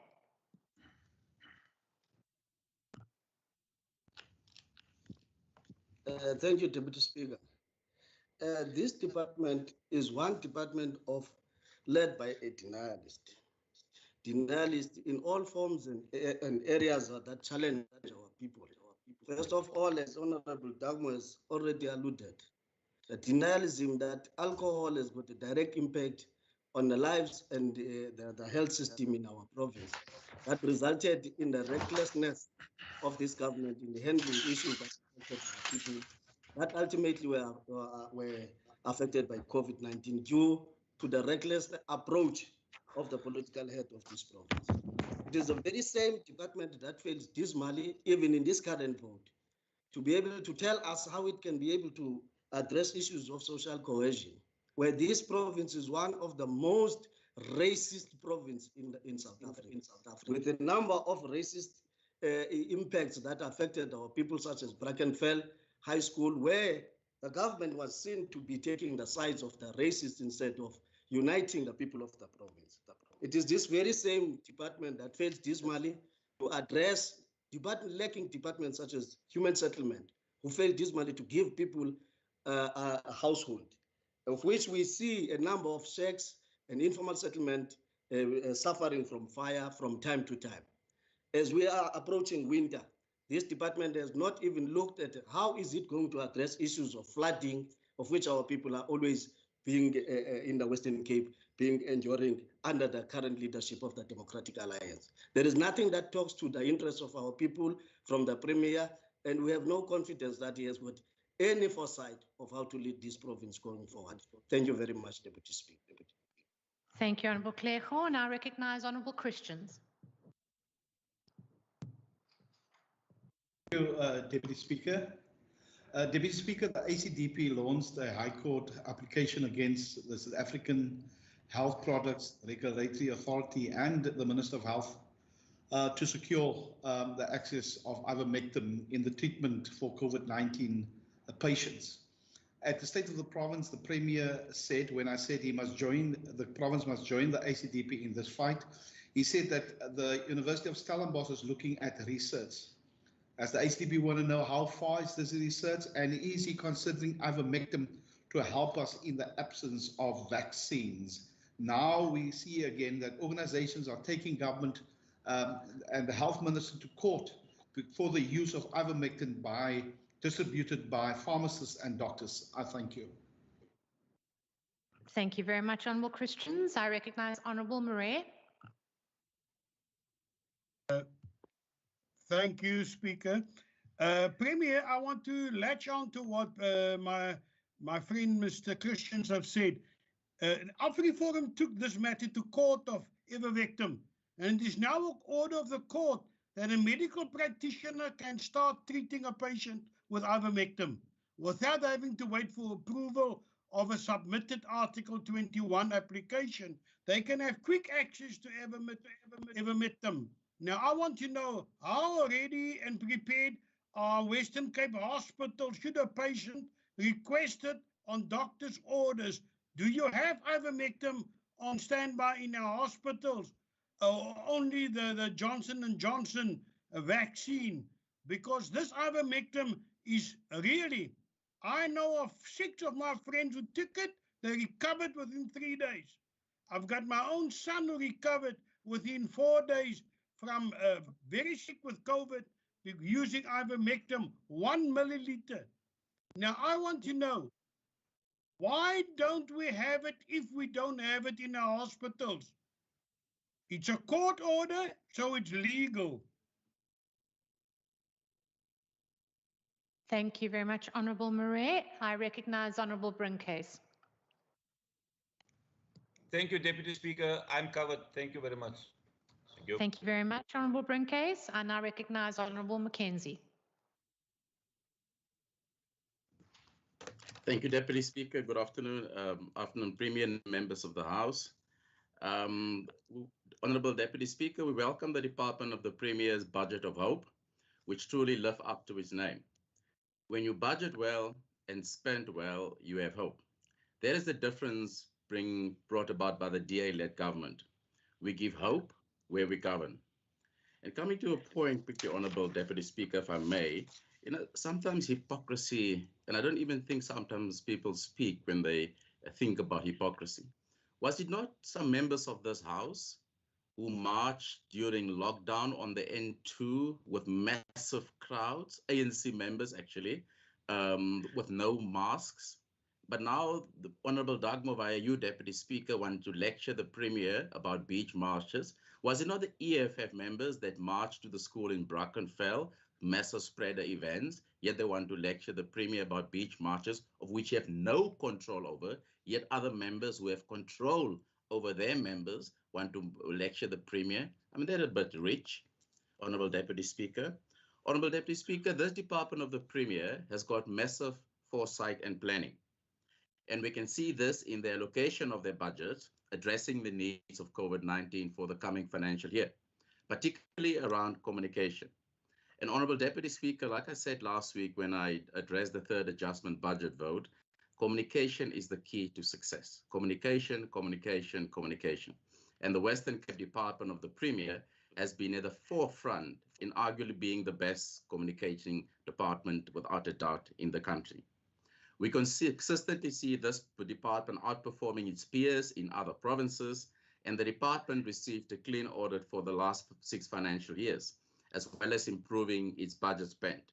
It's commendable that the Department of the Premier will not stand back and will continue to do more with less. And Honourable Deputy Speaker, it was the National Minister of Finance, Tito Mboweni, who said that the ANC government owes a lot of people a lot of money. The government owes a lot of people a lot of money.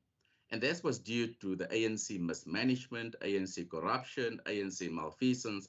And that is why we are here today. That every single department, every single municipality in this country are under pressure because of the ANC government. And let me come back to that point, Honourable Deputy Speaker, because some of these points were made by other members in this political debates. It was ANC members that marched to court when their CEO, the Secretary General, Ace Magashule, was outside the Free State High Court by the ANC. Yet today we have members of the ANC in this House want to ask the Premier about a matter that's unrelated to him, beachgoers, that has got nothing to do with the Premier, not even members of the Premier's organization. Yes, ANC members was bussed in to support the ANC Secretary General in front of the court. Deputy Speaker, I'm particularly pleased with the 20 million rand allocated for communication around the COVID-19 disease, because that's how we're going to deal with this disease, communicating to our 5 million people in this province about the challenges relating to COVID-19. The Department of the Premier, their history and their track records has been excellent in providing key interventions in the mitigation of COVID-19. The Department's Center for E-Innovation has steps up to the challenges faced by hospitals with their paperless systems and providing internet access, which is even more critical during this time. Its Provincial Strategic Management Program is further one which helps steer the government and looks to incoming challenges and developments. For example, the policy support for the ECDs in the upcoming transfer from education to social development. Honourable Deputy Speaker, I also want to welcome the support for the Children Commissioner. And as we all see on social media, whether you're on Twitter or on Facebook, she's been extremely active around the Western Cape. And I want to encourage all members to not only follow her on social media, but also spread the word and share the great content that she says. Honourable Deputy Speaker, the stability of the Western Cape government is what's the difference between this government and this Department of the Premier and other governments. And like I normally do, Honourable Deputy Speaker, I took the courtesy this morning of taking 6 other provincial governments in the country. And I've taken the best of the worst. And even taking the best of the worst, Deputy Speaker, it will leave you absolutely shocking. By ANC standards, it'll be satisfying. Out of their departments of the Premier, I've taken Mpumalanga as an example. It seems like they're acting departments. Out of the top 15 executives in their department, Deputy Director General Mr. Mabaso acting, Mr. Dlamisa acting, Mrs. Ramacheta acting, Mr. Nkunwa acting, Mrs. Shube acting, Mrs. Mabaso acting, Chief Director Communication vacant, acting. Their whole top management structure. How do you run a government department like that? That is the difference between the Western Cape Department of the Premier versus the other departments of the Premier and the rest of the country. And that, Deputy Speaker, is the best of the worst. But by ANC standards, that will be the best. And if you go 2 years into that department's Deputy Speaker, that has been like that for the last 2 years. Absolutely shocking. By ANC standards, that is their best. Honourable Deputy Speaker, the broadbands and access to technology will continue to define our generation. It's what set apart this great department of the Premier versus the weak departments from the other provinces.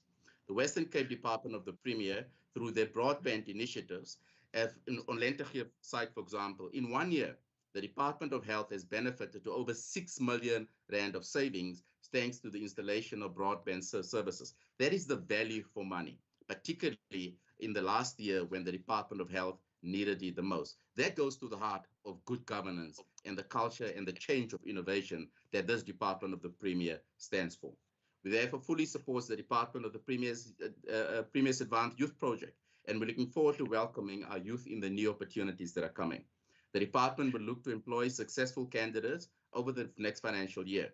Between 70 and 80 young people will have access to this career launching opportunity, and since 2012, Honourable Deputy Speaker, over 5,000 youth benefited from this opportunity. From the allocations as highlighted last week in the committee, it is clear that the department has done extremely well in budgeting for the worst, because the ANC has caused us to owe a lot of people a lot of money. We'll continue to hold the Department of the Premier accountable and look forward to seeing them in committees over the next few weeks and months. We hold our own colleagues to account and will ensure that they continue to perform well. Despite the continuous financial challenges, the DA fully supports the budget allocation for the Department of the Premier, and we welcome all members to do the same. I thank you. Thank you very much, Honourable Mackenzie. I now recognise Honourable Premier Windy.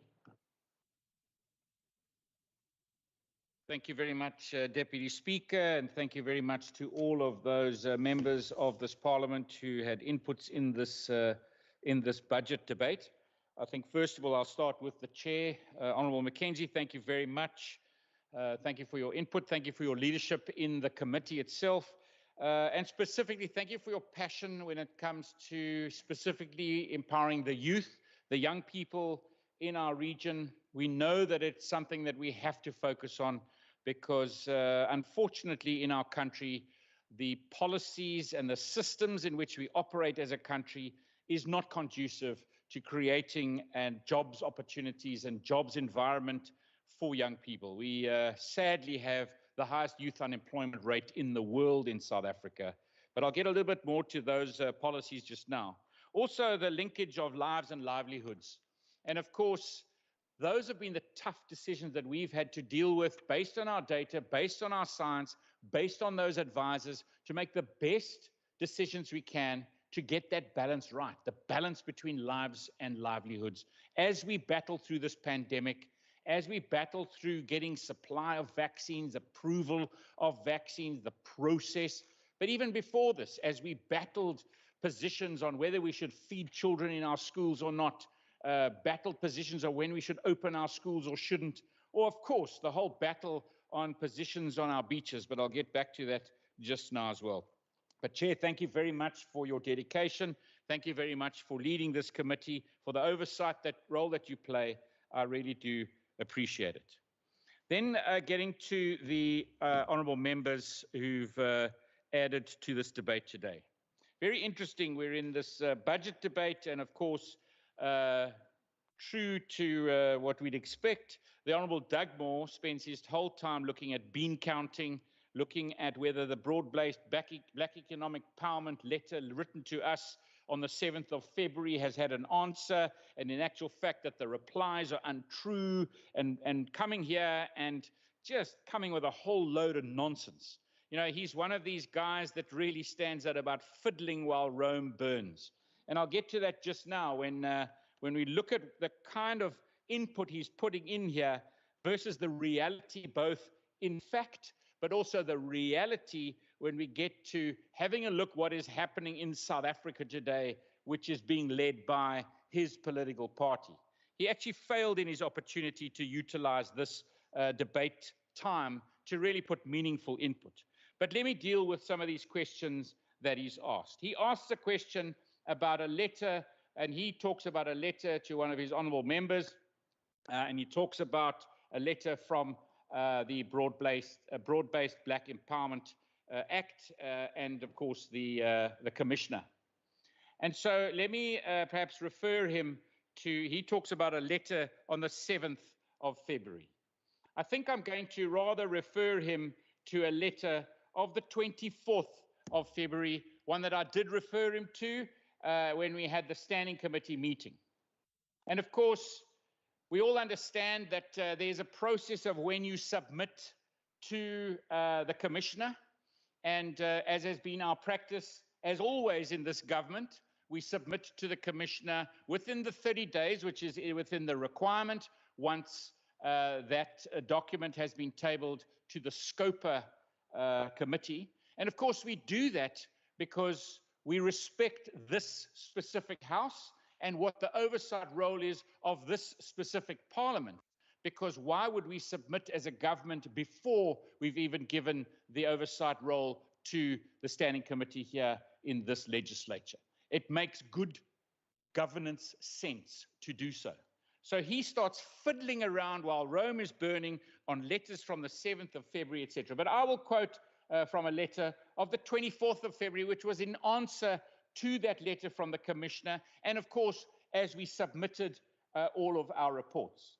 It says, dear Ms. Ntuli, your communication 2 February, of course, the one 7 February was the political one to the ANC, but the 2 February regarding above-mentioned matters. The Western Cape government always strives to ensure strict compliance with all applicable regulation or regulatory prescripts, and accordingly note, with appreciation, your advice and always awareness campaign in relation to the implementation of the broad-based Black Economic Empowerment Act. And then, in a more recent meeting held on 18 February, which our Provincial Treasury attended, National Treasury resolved to raise this matter. This is in conjunction with the process. We are actually taking it up. We have been doing it since 2018. But, however, despite these discussions which we're having, we are in full compliance with our department's annual financial statements and annual reports as per Section 13G of the Act, our understanding of Regulation 12.2. On the 19th of February 2021, the Western Cape Government Provincial Treasury Office of the Accountant General issued a clarification in respect to the reporting obligations under the Act Annexure C, in which it was advised that all Western Cape institutions to submit their annual reports to Broad-Based Black Economic Empowerment Commission, and further indicated that further guidance would be provided for the 2021 reporting cycle. All Western Cape departments and entities have confirmed that they have submitted their annual report to the Commission within 30 days after appearing before the Standing Committee on Public Accounts. The SCOPA annual report session took place from the 25th to the 29th of January. From that 29th of January, these have to be submitted within 30 days, and this happened. So I don't know where you come with your fiddling, or you don't follow through, or you also don't listen to answers given to you in the Standing Committee. You continue to raise the same question that you raised in the Standing Committee, of which we gave you the answer, gave you the date of the letter, and of course you just raise exactly the same question again. It's about politicking, counting or fiddling while Rome burns, and doing nothing else. This, while you fiddling, is while this ANC-led government of yours is supposedly leading from the front in failing South Africa. They fail in policies, they fail in taking our country to a debt crisis, almost pushing us over the edge, can't wait for the financial institutions of the world to step in, I'm pretty sure. Look at the SOE crisis that your party has led up to. Look at the blackouts and the Eskom track record, SAP's failures, youth unemployment, the worst in the world, unemployment of the worst in the world. Nothing run by the ANC works. Yeah, if you can just take a seat. Honourable Member, why are you not raising your hand in the raising hand function in order for me to see who's actually asking for my attention? What is your point of order and who am I speaking to? Yeah, you're speaking to member. What's your point of order, member? Yes, the Premier is addressing the Honorable Dagmore directly under your watch, and is directly attacking him as a person. And you are not protecting the member. I'm asking you that he must address the Honorable Member through you, Speaker. Noted. Thank you, Honourable Member. Premier, please address the Chair and you may then proceed. Thank you. Thank you very much, Deputy Speaker, and through you, the Honourable Member raising this point of order, which was not a point of order.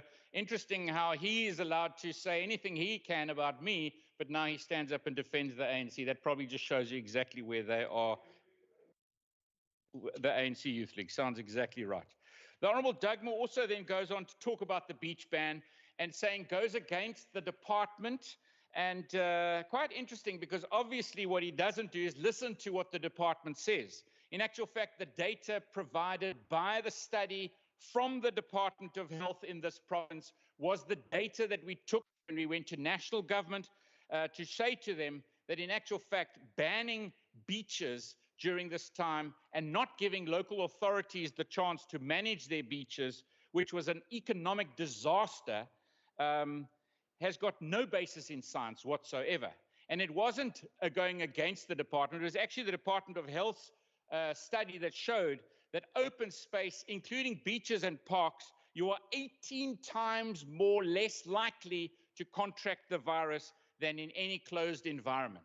It was definitely much safer in the outdoors. But of course, the ANC, under the leader of Nkosazana Dlamini Zuma, who really would like to rather be the president and is abusing these disaster declarations and this time to kind of showcase her power, but at the same time make the people of this country poorer, doesn't base anything on science, and I see the Honourable Leader of the Opposition doesn't do that either. We see the cost to the economy of not getting that balance right. Absolutely shocking and unacceptable.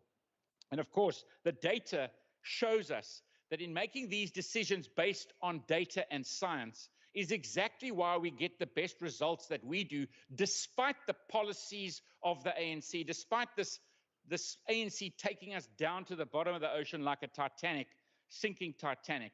In this province, where we do everything based on science, on data, on technology, really looking at making the best decisions we can. It's quite interesting having a look at the last quarter report on the highest official expanded unemployment rates in the country, and you have a look at every single province and how they are so out of kilter compared to the Western Cape.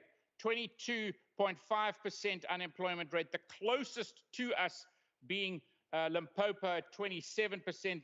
And of course, but if we have a look at Limpopo, they're almost the highest in the country when it goes to expanded at 47.5%, where we're 26%. And of course, every single other province gets worse than that. Every other province is worse than Limpopo. I mean, come on. And then, of course, let's have a look at data and science, and let's have a look at the highest percentage of workers who worked 5 days a week followed. So the Western Cape is the best, followed by Gauteng and then KwaZulu-Natal. Again here, not just closely followed by, I mean, we're talking about Gauteng, a major engine room in our economy. These are people who now, despite the balance, despite the time we find ourselves in, despite what the ANC tried to do around lockdowns and closing of the economy in not getting this balance right. In the Western Cape, we're sitting at 74.9% of people getting back to 5 days a week work. The closest to our 74.9 is Gauteng with 63.7. And it's shocking, and it just shows you that whatever the ANC do, however they count their beans, however they fiddle on this burning ship, it's continuing to sink. And it's about time the honourable member spoke to his political party to say, surely we must ask the question, why? Why are we not changing things? Surely we should go and relook at our policies, because just keeping on is just making sure the Titanic is going to hit the ocean floor. Then, of course, the Honourable Plechu, who raises the question as to whether I can speak, Madam Deputy Speaker, through you to the Honourable Dugmore. And of course, I'm not allowed to attack him personally. I mean, his words to me is my reckless approach in dealing with COVID-19. Well, the Honourable Plechu, absolutely far from it. Your reckless approach on leading marches during times when we should have minimum numbers of people gathering and wearing masks, that is a reckless approach, Honourable Member, through you, Madam Deputy Speaker. And of course, you know, I look at what he says about flooding in winter, and that's a really good point. And obviously, he did not listen to a word of the previous debate when the Honourable Minister Bradell spoke about warnings of people settling in floodplains and warnings of people settling below dam walls, which are likely to break this season, sending out whatever message we can to say, please do not illegally occupy this land and put yourselves at risk. So much so in the last cabinet meeting, we have to actually take a decision as cabinet now to go to court to ask the courts to give us support in evicting people that are sitting in those floodplains or under the risk of those burst dam walls, because there's the last thing we want is to lose life now in this winter. And people are openly defying any of these processes and illegally occupying land in these flooded spaces that he speaks about. Then, of course, the Honourable Christians and the Honourable Marais. This province prides itself on trying out new medicines, trying out new ways of minimizing risk, specifically over this COVID-19 period. And I noticed both of you speak about ivermectin. And of course, exactly as we say, we always say every decision you make must be based on the science. And of course, I've seen and read many, many reports on ivermectin, both positive and negative. I spoke about the study that's happening, the one study that's happening between not only Stellenbosch University, Honourable Member, it's actually Honourable Member Christians, it's Stellenbosch and UCT together doing an ivermectin study. But you will also note that in actual fact, any doctor can prescribe ivermectin if they feel that they want to right now. I know that they wanted them also to play a part in the research. And I can assure you, I've read lots of documents. I've read documents of how it's been approached in other countries. I mentioned Peru, and I ask you to go and search the documents from Peru. Peru, in the first wave last year, this time, were approving ivermectin by the Minister of Health as a use for dealing with COVID-19. Unfortunately, if you read the documents today in their third wave, they're not as conclusive. So we need to make sure we base whatever we do on research. But if it works for you, use it. Your doctor can prescribe it. The same as dexamethasone. And we found the results of dexamethasone were really good. No doctor today, if you go and see them once contracting COVID-19, will not prescribe blood thinners, because we know that blood thinners actually help you deal with this virus. But so does oxygen, so does a hospital bed, and so definitely does the Western Cape Health Department. They have been outstanding in making sure that we do whatever we can to save lives. So to both of you, doctors can prescribe ivermectin. And so, yeah, absolutely, it is there, it is available, and it can be used by all doctors in this province. I think with that, Honourable Deputy Speaker, I want to say thank you very much once again. Lots of discussion perhaps around other things are not necessarily on the budget. Unfortunately, in our country at the moment, we are under severe pressure. We have less and less taxable income, because we have lost so many jobs, specifically in this last year. But if I take you back to pre-COVID times, we were already in deep, deep trouble in South Africa. Our corruption record, our mismanagement and bad policies have actually taken us over many years. And specifically, I want to say in the last 11 or so years, into a desperate space in our country where we haven't got enough electricity to attract investors, where we are really putting the wrong policies in place around getting our economy and jobs going. We're counting beans while the Titanic is sinking. And we really have to have a look at a brand new approach. And I definitely need the ANC to stop being so divided. I mean, let's just take this last weekend. We haven't got anywhere in this last weekend with the divisions within the ANC. We need to deal with the corruption. We need to fix policy direction, or we just need to vote them out of power, one or the other. But of course, these budgets are really difficult to balance books at this time. And I thank everybody for participating in this budget debate. And with that, Madam Speaker, thank you very much. Thank you very much, Honourable Premier. Honourable members, can I just heed the call around frivolous interruptions, because you're actually violating Rule 40. And please, I once again, if you have a proper point of order, you use your hand signal on your Teams application, and that I won't tolerate frivolous points of order or an interruption, which we have agreed is a standing rule for these votes. Thank you very much. The Secretary will read the 7th order of the day. Debate on Vote 7, Social Development, Western Cape Appropriation Bill B4 2021. Thank you, Mr. Secretary. I recognise the Honourable Minister Fernandes. Honourable Deputy Speaker, Honourable Premier, all honourable members, residents of the Western Cape, good afternoon. Good afternoon. Deputy Speaker, may I ask, can you hear me clearly? I can hear you clearly. You may proceed. Thank you. Honourable Deputy Speaker, it is important that we recognise the impact of COVID-19 on our country and our province. The first and second wave required that we dig deep as a province to combat the consequences of COVID-19 in the social sector, a sector that has been pushed to the brink due to some irrational regulations imposed as part of the Disaster Management Act, amongst others. Deputy Speaker, it is important to acknowledge the contribution of civil society, the NPO, CBO, and faith-based organisation sectors, amongst others, as well as the many individual South Africans who have stepped up to assist with humanitarian aid throughout the pandemic. Speaker, it would be remiss of me not to mention the failure of SASSA to deliver on their mandate as specified in the Social Assistance Act. We have seen undue pressure placed on provinces due to their failure.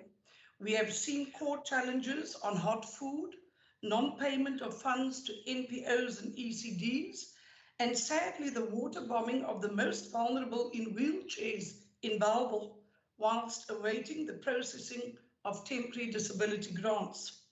Honourable Speaker, Deputy Speaker, I must also alert this august House to the termination of the Social Relief of Distress 350 Rand grant that will be terminated at the end of April, leaving some 400,000 beneficiaries in this province without any source of income. So today, in a meeting with SASSA earlier today, I posed the question. They had 52,000 temporary disability grants to process. They cannot account for 12,645 beneficiaries. I've requested that they come up with a plan and provide us with that detail. And I've also asked them what will happen after the 30th of April when the Social Relief of Distress grant is discontinued, and they were unable to provide me with any plan at this late stage of the game. So, Deputy Speaker, the future looks bleak.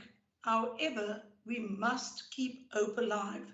And it is within this context that I rise to table the 2021-2022 budget for social development.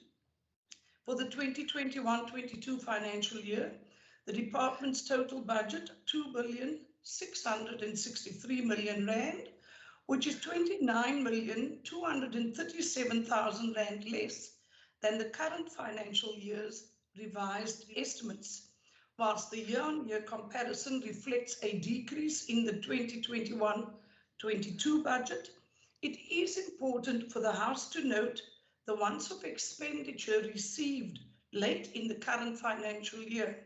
This was in the form of an ECD stimulus grant of 53 million Rand and the once-off allocation of 51 million Rand for food relief, which is not provided for in the new budget.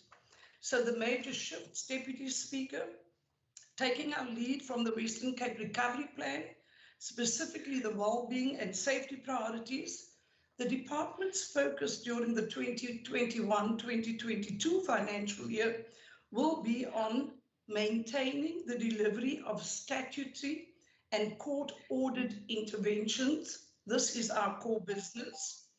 We will continue to work on the institutionalization of the integrated Isibindi program, and as such, 14,375,000 Rand has been allocated to the expansion of the Isibindi program. We remain acutely aware of the food crisis that we are facing in the city and the province and country as a result of the COVID-19 pandemic and the economic impact thereof. Honourable Deputy Speaker, providing humanitarian relief support to communities remains a key priority for the department as we continue to mitigate the impact of the ongoing COVID pandemic. As such, a further 25 million has been allocated by the department for social distress to vulnerable families that include, amongst others, allocations toward food distribution centres and community nutrition development centres. The support we are providing to homeless citizens has increased. We have already funded 500 bed spaces, as well as the accompanying reintegration services. And these 500 additional bed spaces will be in homeless shelters that are situated outside the city metro area to assist homeless citizens who require accommodation, psychosocial support, and are residing in rural areas. We prioritized the homeless by providing 35 million Rand to 27 shelters, which will now be providing 2,499 bed spaces each day. We are cognizant of the crucial role that these shelters play in ensuring that this vulnerable grouping is treated with respect and dignity and having their basic needs met. DSD assists the homeless by fully or partially funding NPOs that work directly to get people who are homeless into their centers, to empower them with skills training, uniting them with their families, and integrating them into communities. We have allocated 23 million towards combating gender-based violence. Just last week, Friday, I launched the Marigold Safe House in the Central Karoo, which is the first of 6 shelters that the Provincial Department of Social Development, with the support of its non-profit organization partners, plan on opening throughout the year. I'm also pleased to alert the House today that the Marigold Safe House is also the first to be opened in the country, following the respective properties made available by Minister De Lille from the Department of National Public Works for gender-based violence safe houses in all the provinces. Once again, the Western Cape leads. The department, with the support of a government GBV transversal committee, established a process to finalize the province's first ever gender-based violence implementation plan, which is guided by the National Strategic Plan on Gender-Based Violence and Femicide. Honourable Deputy Speaker, addressing violence, in particular gender-based violence, requires a clearly defined set of strategies that mobilize the resources, knowledge, creativity, and concerns of various stakeholders in society. Therefore, if we are going to be successful in our efforts to address this shadow pandemic, all spheres of government and all of society must come together. We also, within the department, focus on the provision of PPE to both funded and funded NGOs.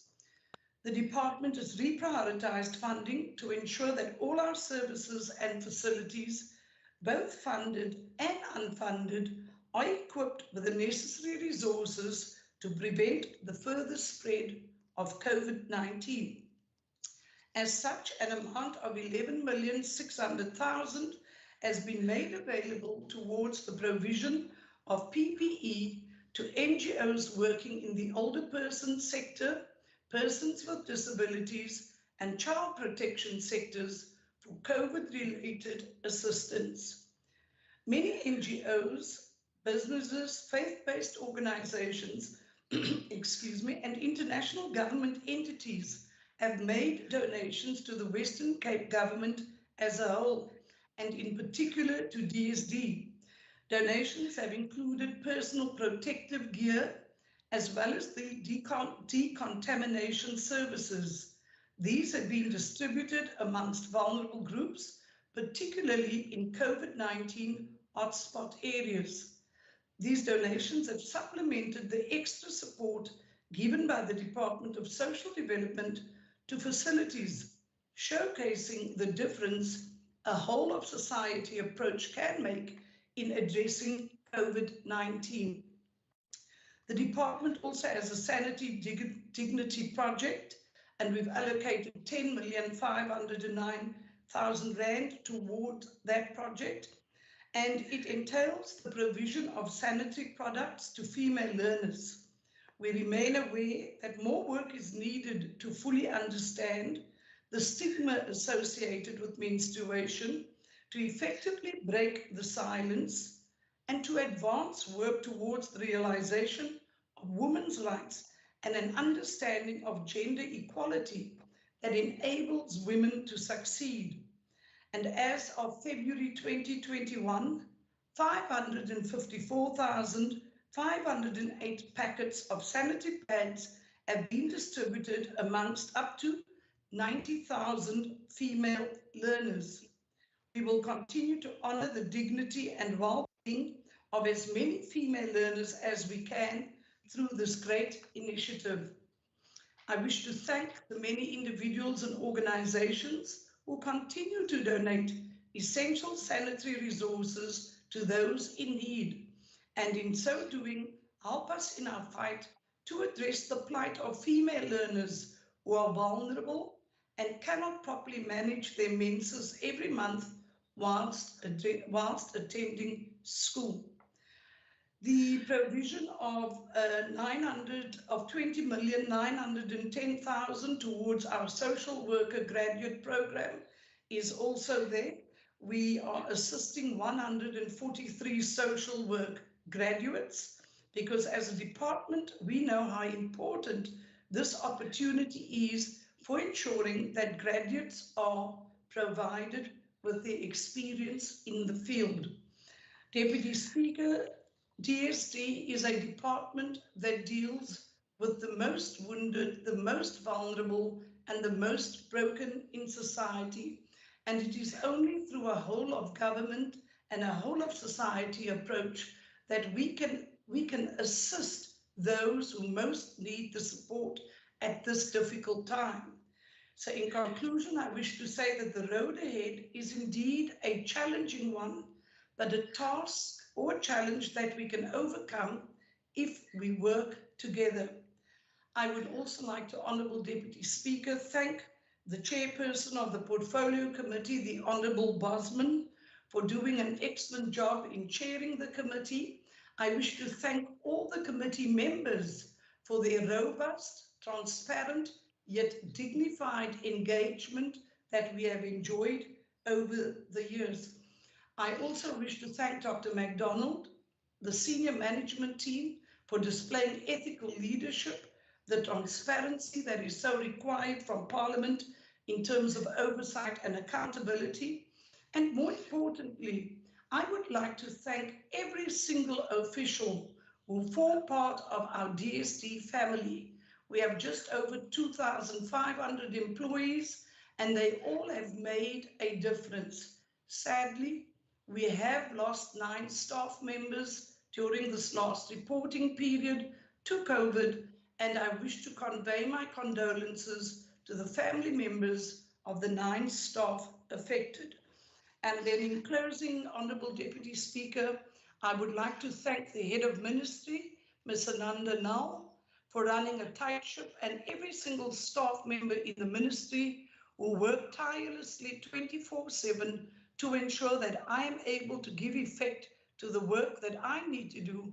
I wish to thank them. They are indeed the wind beneath my wings. I thank you, Honourable Deputy Speaker.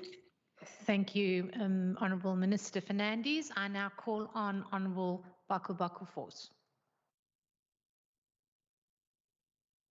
Thank you, Deputy Speaker. Can you hear me? I can hear you loud and clear. Good afternoon, Honourable Deputy Speaker, Honourable Minister, Honourable Premier, and all the guests. I rise on behalf of the African National Congress to decline support for the budget vote.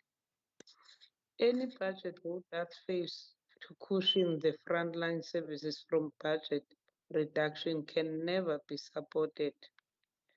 The equitable share allocation for the department has decreased from 2.574 billion in 2020-2021 financial year to 2.524 billion in 2021 and 22.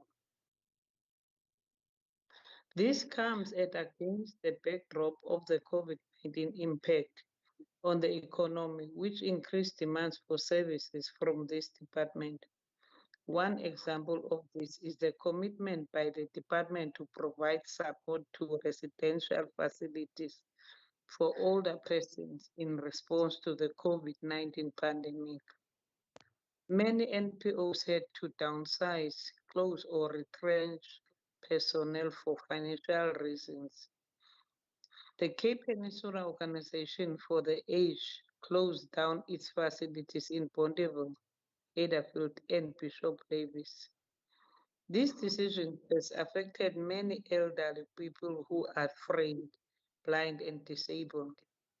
During the COVID-19 pandemic, these elderly and frail people will be taken to other facilities, thereby increase risk of contracting COVID-19.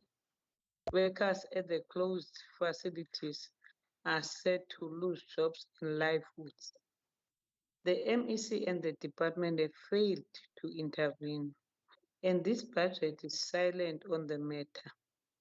The provincial government would rather spend money on a delay and failing duplicate vaccine procurement program than to prioritize the elderly citizens. Honorable Deputy Speaker, this department has identified as its focus areas the support to homeless people, provision of PPEs to its staff and NPOs, combating GBV, and humanitarian relief in poor communities who continue to struggle with rising unemployment and heightened levels of food insecurities and safety levels.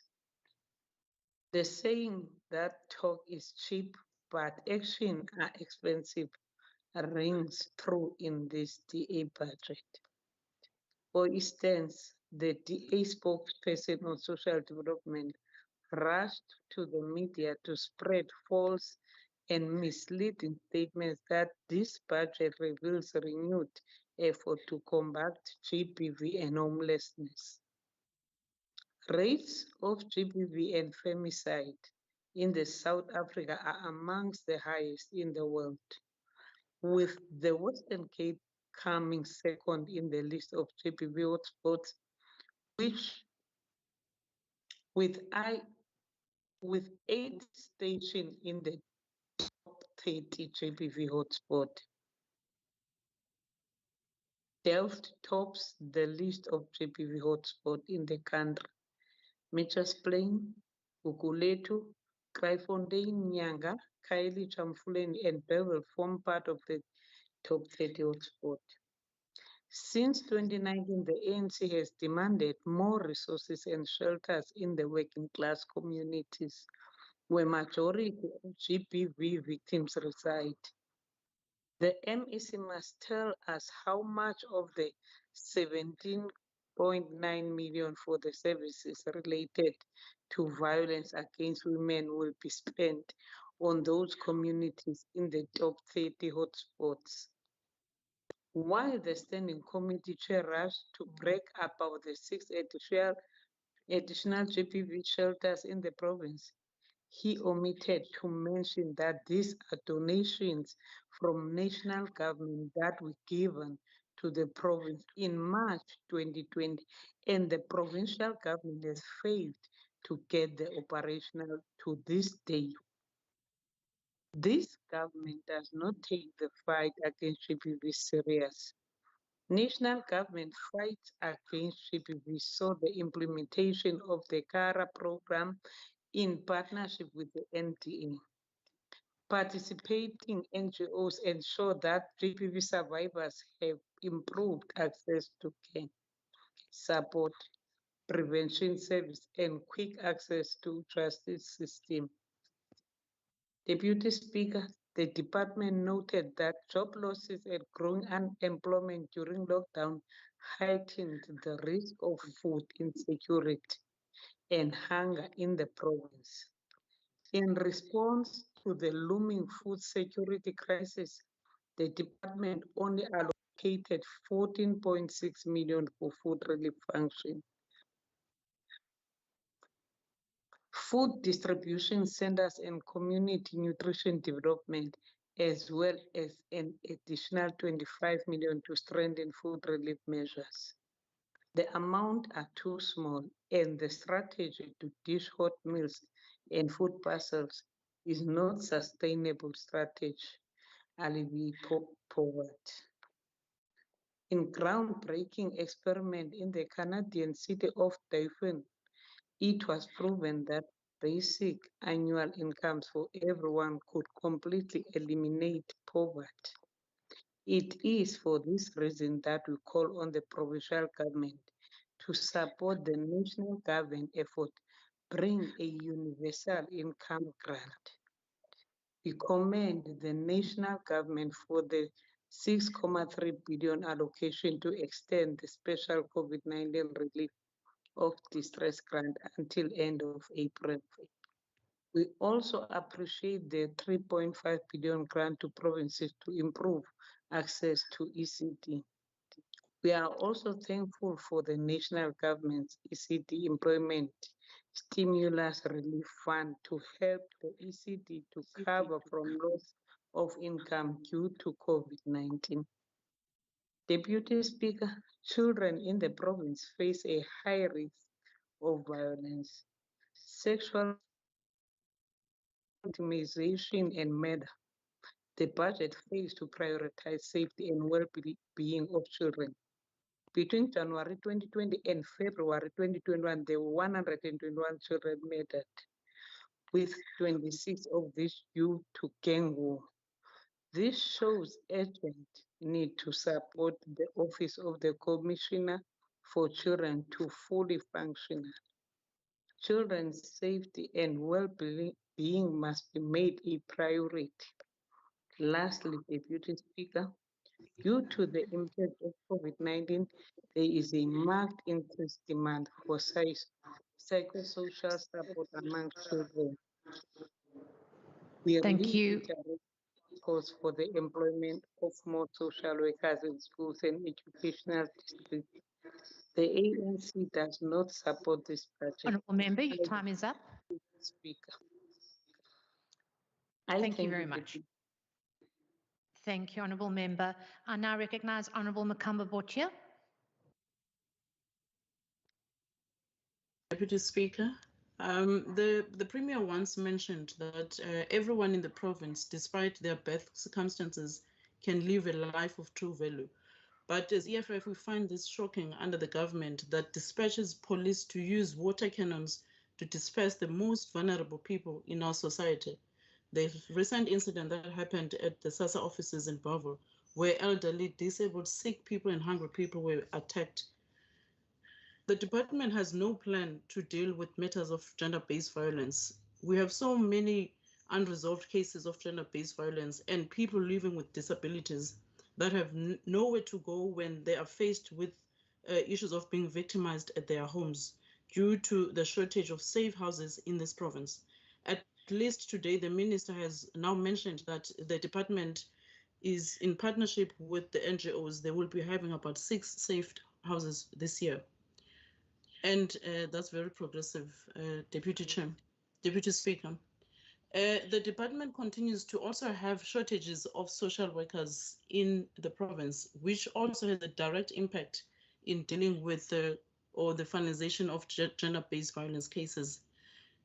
We are also very tired of hearing the DA administration throughout today's debate telling us about the ANC national government's failure to deliver. The DA's government, the DA in Western Cape is actually the government. Therefore, they must man up as government or step aside. The minister, when he started his speech, she made mention that there's a budget that has been cut at a national level. In fact, from the premier to the last minister, we only hear horror stories about national government instead of the DA telling us how they intend to change their apartheid arrangements in this province. That's not the true. EFF Deputy Chair does not support Vote 7 on social development. Thank you. Thank you, Honourable Member. Please, no interjections. I recognise Honourable Christians. Thank you, Deputy Chair. Deputy Chair, I know that the National Department of Social Development providing subsidies to the homes of the aged is very little, but now we are facing the closure of 3 homes, Bontewil, Bishop Levinson and Heideveld, in hot crime areas. Could the Minister and the department not assist with those vulnerable, blind, frail, disabled, and people suffering from mental issues? Those people are vulnerable, and now those people were protesting not to close those 3 AIDS homes. What is the minister going to do with these people, those vulnerable people in these communities? I thank you. Thank you very much, Honourable Christians. I recognise Honourable Murray. Thank you very much. I'm going to throw you a curveball, Minister. Welfare is a function of both national and provincial government, concurrent powers. Now, when I was Minister for Social Services in 1997 and 1998, there was no SASSA. We handled our own payouts. We had our own system here where we involved the community organizations, and we have paid out people's pensions and grants, and it went flawless. And then came on SASSA, and since then, nobody has ever slept because it's a disaster. I think you should really, in terms of the DA's policy of subsidiarity, tell your Premier and the Cabinet to engage with national. They must again give back the Western Cape's powers to pay out our own social grants. We don't need national government to pay out social grants. We can do it ourselves. So if we really talk subsidiarity or federal autonomy, why don't you engage in terms of cooperative government? Engage with national government to say, give us the authority and powers. We will pay out our own social pensions. Thank you very much, Honourable Murray. Well timed. I recognise Honourable Brinkes. Thank you, Deputy Speaker. The decrease in the budget of the Department of Social Development will lead to many crucial needs in communities not being taken care of. Communities are faced with high unemployment, food insecurities, and increased cases of gender-based violence.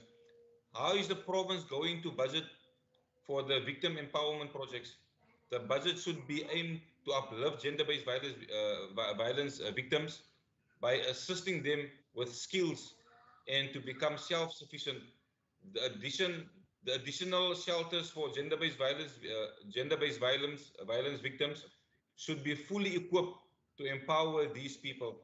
The budget is not sufficient to address humanitarian relief in the province. Thank you, Deputy Speaker. Thank you, Honourable Brinkes. I now recognise Honourable Bosman.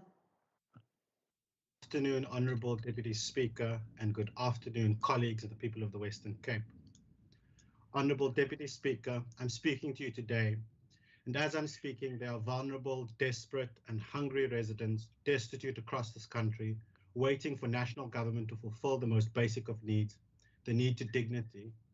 Deputy Speaker, as of today, we are aware of 10,741 outstanding temporary disability grants assessments that still needs to be completed in the Western Cape. Deputy Speaker, this is out of more than 200,000 that was outstanding as of December last year. So I cannot imagine what the figure looks like across the rest of the country. But the Shadow MEC for Social Development comes here to tell us about groundbreaking experiments when her comrades cannot even deliver the most basic of services.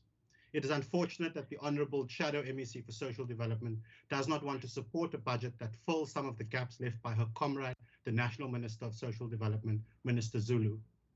Honourable Deputy Speaker, last week I reminded this House that there are shadows on the opposition benches attempting to deflect from the humanitarian crisis we face as a result of the SASSA backlog. The SASSA backlog, not just in temporary disability grants, but also the much anticipated 350 relief of distress grant, where our people are queuing outside of post offices every day. I want to again remind this House that SASSA under the national government is the lead agency charged with providing social support to the most vulnerable. Yet, and yes, despite this, Minister Zulu is more preoccupied with grandstanding, shopping, and standing by whilst the most vulnerable citizens are being waterbombed by the South African Police Service. Honourable Deputy Speaker, today I'm proud of the work being done by every single civil servant in the Department of Social Development under the leadership of Minister Shana Fernandez and Dr. Robert McDonald, who have chosen to work in partnership with many NGOs and community-based organizations to ensure that the most vulnerable are treated with dignity. This is true to their mission, which is to empower the provision and to ensure the provision of a comprehensive network of social development services that enables and empowers the poor, the vulnerable, and all those with special needs across our province. With that said, I want to categorically state that the Democratic Alliance support this vote. Honourable Deputy Speaker, this budget shows us that the National Department of Social Development cannot provide from cradle to the grave, but the Provincial Department of Social Development can. Although this department sees their total receipts decreasing by just over 29 million, they still maintain a high level of service that cannot be compared to the 8 other provinces in our country. This decrease is part of the result of national government not setting its priorities straight. Instead of cutting waste and vanity projects, they shamelessly cut the early childhood development grant allocations to this province. It should be borne in mind that this department's core functions include providing a social welfare service to the poor and vulnerable in partnership with all stakeholders and civil society, and to provide a community development service that provides sustainable developmental programs which facilitates empowerment, the focus being on empowerment. Even with a reduced allocation for early childhood development, this department is able to do more through innovation, hard work, and the sheer dedication, which has been exceptionally displayed during the department's response to COVID-19. This budget sees monies being allocated for increased support for early childhood development at a time when there's a massive uncertainty over the moving ECD functions to the Department of Basic Education. This accompanied by the flawed public participation process, which has compromised the Children's Amendment Bill, a clear display of the ANC's best efforts to fail at the most basic parts of service delivery. Honourable Deputy Speaker, I should remind this House once again, and I want to specifically remind our colleagues on the opposite side, that there are still many ECD centres across this country waiting for their promised allocations from the national government. Young people in this province, Deputy Speaker, form a large part of the focus of this department as they make up a large portion of the population of this province. With 2.4 million people aged between 15 and 34 living in the Western Cape, it is only right that the Department of Social Development recognizes the pathologies that affect this group of citizens. These pathologies include substance abuse and gang-related violence, and we thus welcome the department's allocation towards programs dealing with violence, substance abuse, and social issues, which seeks to help the people of the Western Cape and which seeks to help young people from falling victims to these pathologies. Honourable Deputy Speaker, as this House knows, the department has statutory responsibilities and has big responsibility in ensuring that young people in conflict with the law are supported, trained, and rehabilitated. A large part of this work is done through the department's child and youth care facilities, a service that has now been successfully insourced after the ANC-run Bosasa crumbled under the weight of corruption and theft. Childcare and the protection of children remain a constant focus of this department. And from the allocation from the Provincial Equity Share, we see that social worker employment grants have gone just over 15 million. And in addition to that, as the Premier mentioned earlier, we are the only province in this beautiful country with a Commissioner for Children actively working with children, making sure that their voices are represented in the decision that governments make. Honourable Deputy Speaker, gender-based violence as a scourge does not only have an emotional and physical impact on victims, but it also has a ripple effect on the government's spending on core services such as health, policing, social development, and specifically the welfare of children. We note the comments made by President Ramaphosa on the impact of GBV on the economy, and we are grateful that the President is able to pay some attention to this issue because he's devoted very little action and time to it. The 603 million allocated by the national government to mitigate the social effects of HIV, gender-based violence, and substance abuse is a drop in the ocean compared to the magnitude of the gender-based violence problem, the HIV problem, and the substance abuse problem. And it is especially paltry considering that there are no real programs in the Department of Women, Children, and People with Disabilities, including the National Department of Social Development. The only real item in the fight against gender-based violence is the proposed National Council on GBV and Femicide. This National Command Council is adding another list to the many command councils that our national government uses to run a democratic government. The operative word here being proposed, because nothing of substance has been done to mitigate the effects and support victims of gender-based violence. The only thing this government has done is to propose a National Command Council on GBV and Femicide. In contrast to national government, the provincial DSD has provided an allocation of more than 20 million to sustain the employment of social workers, particularly in areas of gender-based violence, substance abuse, and issues affecting children. Unlike national government, this Western Cape government does not spend money, time, and energy on continuous talks about gender-based violence that leads nowhere, but we put our money where our mouth is. This week, Minister Fernandez opened Marigold House as part of the 6 new rural-based shelters for victims of gender-based violence. This means the Western Cape has the highest number of dedicated shelters for victims of gender-based violence. That's 26 shelters for gender-based violence. I'd love to know how many we have in the other 8 provinces. Honourable Deputy Speaker, during this dark year, many of our citizens have lost their jobs and livelihoods. The poor and vulnerable have been the hardest hit, and as a result of this, the need for food relief programs have intensified. This department has stepped in through the allocation in this budget, and they have been able to further make provision for the influx of hungry citizens. The food relief program supported by this department is aimed at feeding the most vulnerable through the allocations for food distribution centers and community nutrition development. We hope that SASSA will meet its basic obligation of relief of distress, as this department stands ready to support by adding an additional 25 million to strengthen food relief measures in support of the Western Cape Government's recovery plan. Deputy Speaker, it is unfortunate that the Leader of the Opposition has not informed his shadow MEC for Social Development that the Cape Peninsula Organisation for the Aged has signed an agreement with IHATA Shelter to chart the future for the 3 old age homes that the CPO cannot sustain due to this private NGO's budget pressures. Honourable Deputy Speaker, the year ahead is going to be a difficult one. Many more people are living below the poverty line. The fiscal space is further constrained, and we are putting added pressure on the human capital in this department. I want to thank each and every member of the Department of Social Development for going above and beyond the call of duty. I want to extend my thanks to the committee and the procedural officer, Ms. Nomonde Janke, and all the members of the Standing Committee for their hard work. Once again, thank you to the Minister of Social Development, the HOD, Dr. McDonald, and the senior leadership team for always coming to our committee very prepared and ready to engage and be accountable. I sincerely hope that in the next year, the members of the committee from the opposition are actually going to read some of the answers that they get from the department.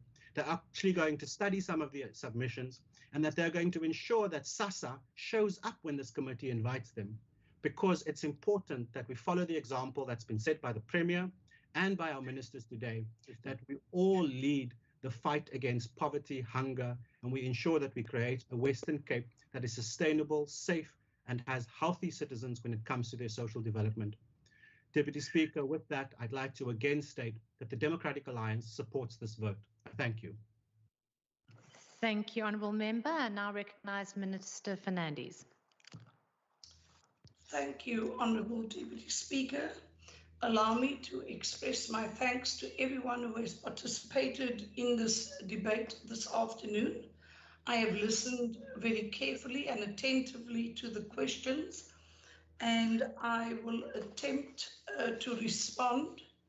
Some of them are not premised on fact, and it is incumbent on me to set the record straight.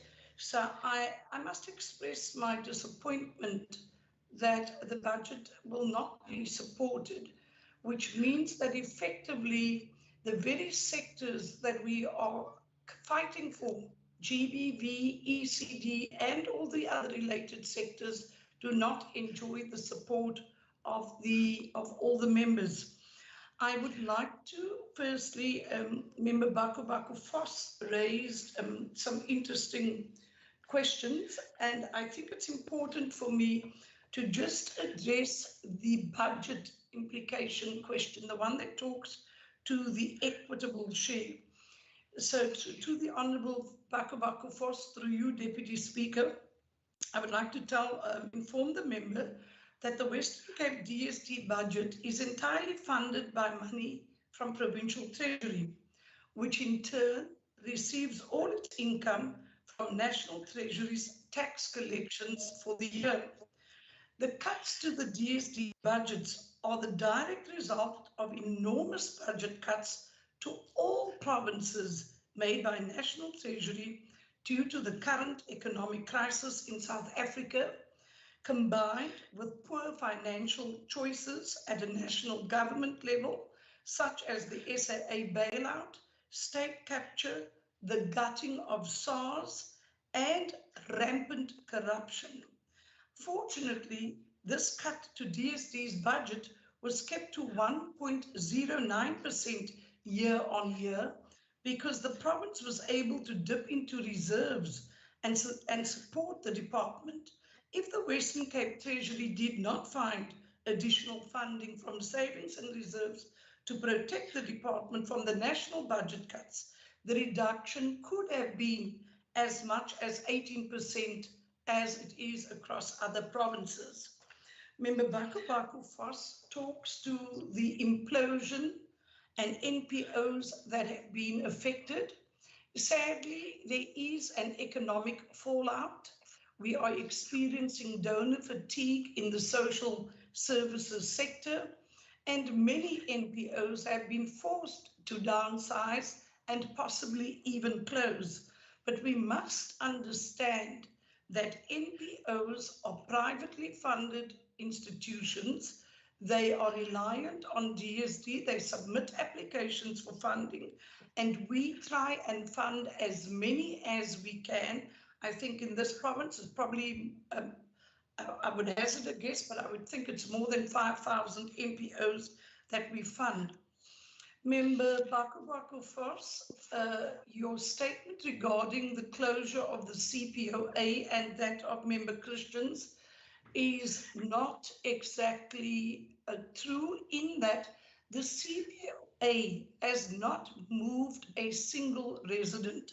And it's quite, it's an indictment that when the Honourable Dagmar was involved with the CPOA, we saw lots of protests and all sorts of things. We worked with the CPOA since they announced that they were in economic distress. We had Zoom meetings, which I attended. We also had meetings with the SA Human Rights Commission.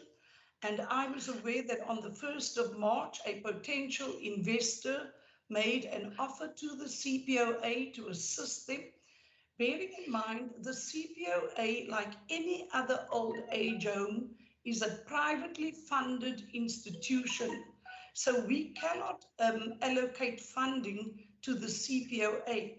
But what has happened, as the Honourable Gillian has said, there has been a media release to indicate that they have in fact found a partner who is well versed in the running of old age homes, and we as a department have committed to ensuring that we will provide all the necessary support. So sadly, once again, the ANC has chosen to make meat out of something that was not exactly true, and up until today, the Honourable Dagmar has not informed you of developments in this regard, Member Baku Foss. When it comes to GBV, I would like to encourage the Honourable Member to read the report of the CGE. The Commissioner for Gender Equality released a report, and it is a scathing report. It talks to how dysfunctional national government is in implementing and coming up with a GBV plan. It tracks it all the way back to the summit in 2018 that the President presided over, and there are certain findings, and I will ensure that the report is shared with the Honourable Member, but there are findings, and one of the findings, if I could just read that, is that the DSD, as a result of lack of, and this is national DSD, lack of diversity in the consultation audience, also held consultations in the Western Cape and targeted a more knowledgeable audience. Now that is an indictment, Honourable Deputy Speaker, and the recommendations, the CGE, the recommendations are there for you to read, but it actually tells us that what National has done has not quite met the mark. I represented this province on the 12th of March in the Premier. I was tasked by the Premier, and we provided an overview of what the Western Cape government is doing in terms of GBV. I could talk to the fact that we have a transversal government working group, we have a steering committee, we have task teams working through the templates around the 6 pillars. I could talk to our safety plan, where we are focusing on interpersonal violence, which includes GBV. I could also talk to social cohesion. And it is very interesting, Honourable Deputy Speaker, we were complimented by both the Honourable Sylvia Lucas, as well as the Deputy Speaker of the National Assembly, Lechesa Senoli, for the work that we are doing that is in fact quite progressive compared to the other provinces. The Honourable Member Baku Vos talked about CARA funding. I would like to ask the member for her support to try and find out why CARA funding is disproportionately allocated to this province. And the Honourable Member herself stated that we have the second highest rate of GBV. I would want to know what happened to the 6 Audis the German government donated. If the Western Cape is so high on the GBV agenda, why were we not afforded an opportunity to utilize one of those vehicles? But I can tell you, Honourable Deputy Speaker, those vehicles are standing in a garage gathering dust. Their licenses have not been renewed. So again, it talks to a national government that is failing its people. ECDs. The ECD sector was virtually decimated because the national minister was tardy after level 4 and 5 to declare and provide regulations that talked to ECD carers going back. And as we know, most ECD carers are women. More than 100,000 women lost their jobs as a result of the delays in providing regulations. So if we talk about caring for women and caring for children, then we need to place the responsibility squarely where it needs to sit. And that is at a national level of DST. To the member of the EFF, I have tried my best, Honourable Makamba Boitia, to assist. Your councillors call me directly on my phone. We've had a situation where we provided a place of safety, and sadly I heard that the victim did not take up the place of safety because the victim was provided a place of safety at the parliamentary village. So I need to understand, is the parliamentary village considered to be another place of safety that we can add to our 26? So I am concerned that we are trying to all achieve an objective, but we use the shortcuts and we try not to be as truthful when it comes to the real situation. And the reason I found this out, one of your honourable members asked me for a food parcel. And when I asked where should I deliver the food parcel to the parliamentary village, I was told, no, you can't do that. So I would recommend that you speak to your councillor and find out what is really happening in that case. It is sad that national budgets determine what provinces get.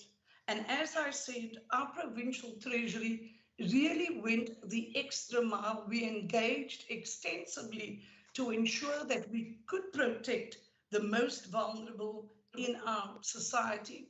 And like you, I agree that we do need more social workers, but we need more social workers across the country, not only in this province. And I think that our social workers are doing sterling work. We have 30 social workers assigned to GBV work, and we have brought in 143 graduates in the social worker program. And we work very closely with the National Women's Shelter and the Western Cape Women's Shelter Movement. And to the Honourable Baku Vos, I must clarify another misunderstanding.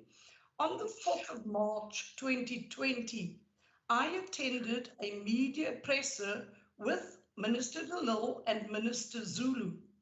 However, the national department dragged their heels and the MOU was only signed at the end of October.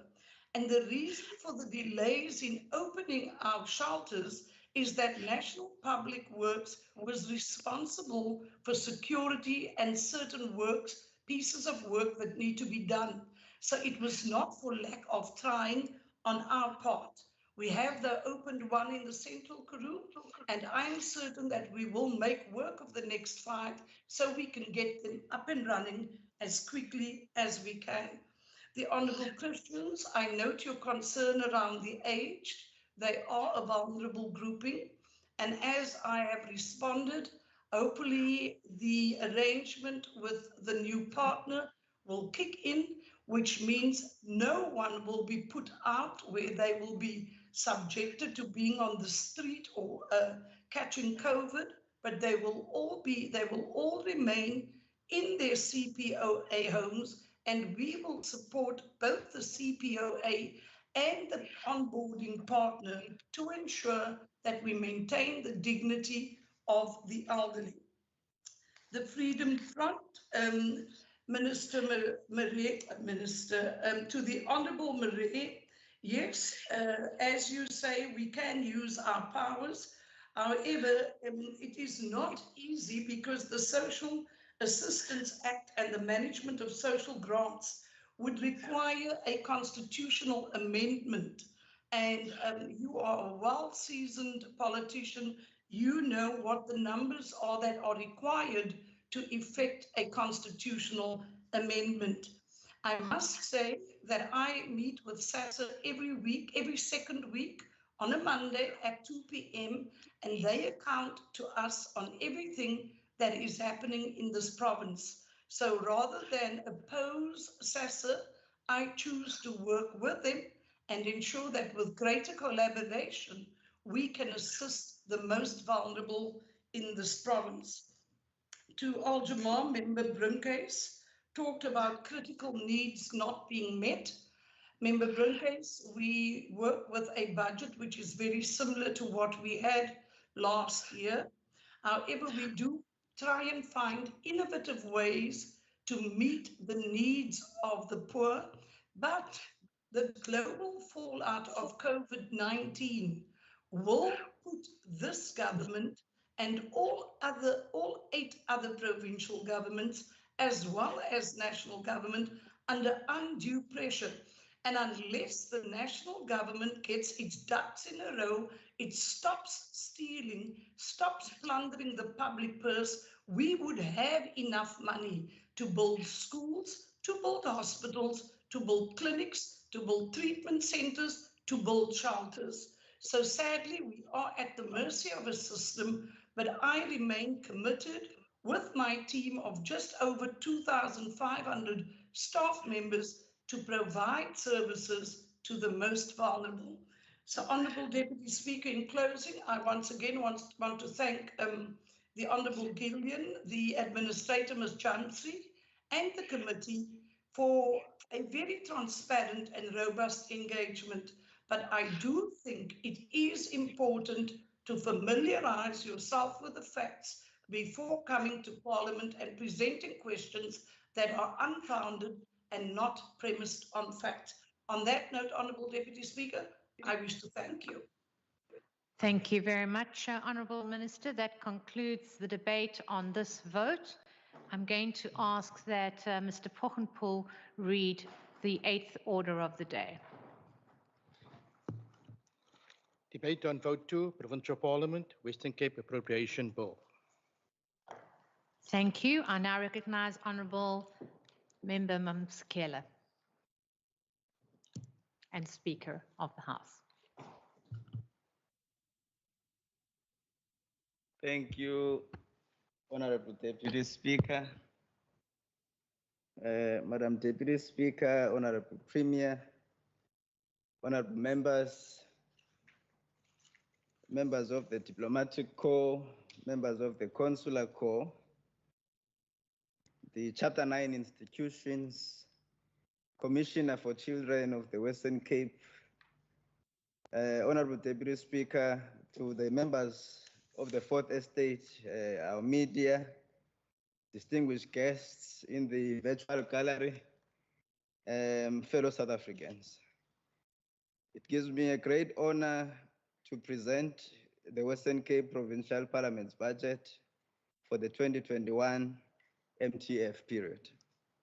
The outbreak of the COVID-19 pandemic and the subsequent declaration of the state of disaster have had a great impact on the traditional operations of the Western Cape Provincial Parliament.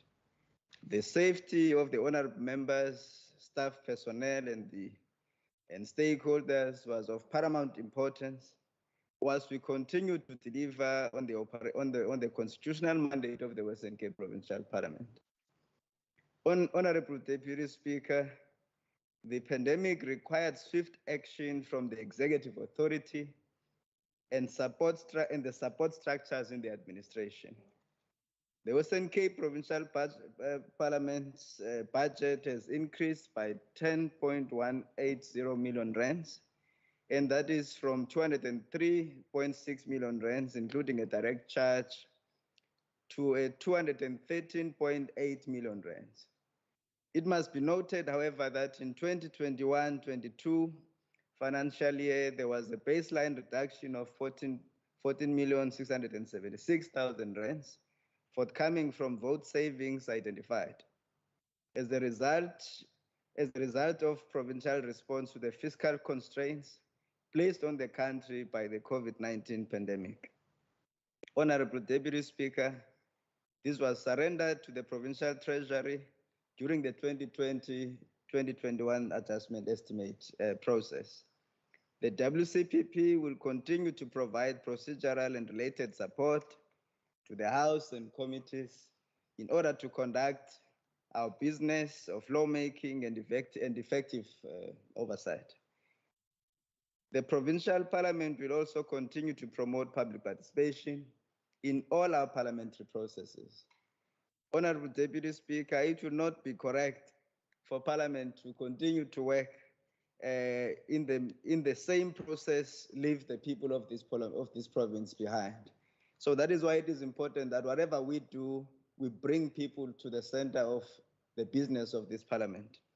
You know, Honorable Deputy Speaker, honorable members, as well as I do, that COVID-19 brought about limitations in how we bring people to the work that we do as Parliament.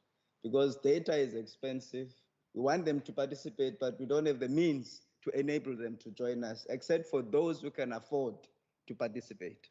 And that is an area that we continue to investigate. And the Secretary to Parliament, working with the CETA and other state agencies to enable this particular work of this institution. Enabling facilities for the honorable members and political parties have the appropriate resources in order to ensure that we perform the constitutional obligations. This will be continually reviewed and assessed on an annual basis. Madam Deputy Speaker, other focus areas which will be driven from a strategic level include, but not limited to, institutional governance, inter and intra-parliamentary relations, capacity building, innovation, modernization, and use of technology. Madam Deputy Speaker, allow me to present a high-level summary of what this 2021-2022 budget means and the detail thereof. The Western Cape Provincial Parliament receipts increased with 13,707,000 rands from 2020-2021, a revised estimate of 152 million rands, and obviously 152,000 rands to a total budget of 165 million rands, 859,000 rands in the 2021-2022 financial year.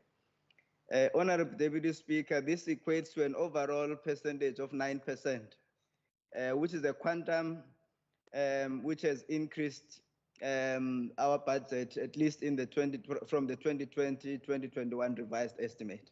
So it's not a significant amount of money, but it is something.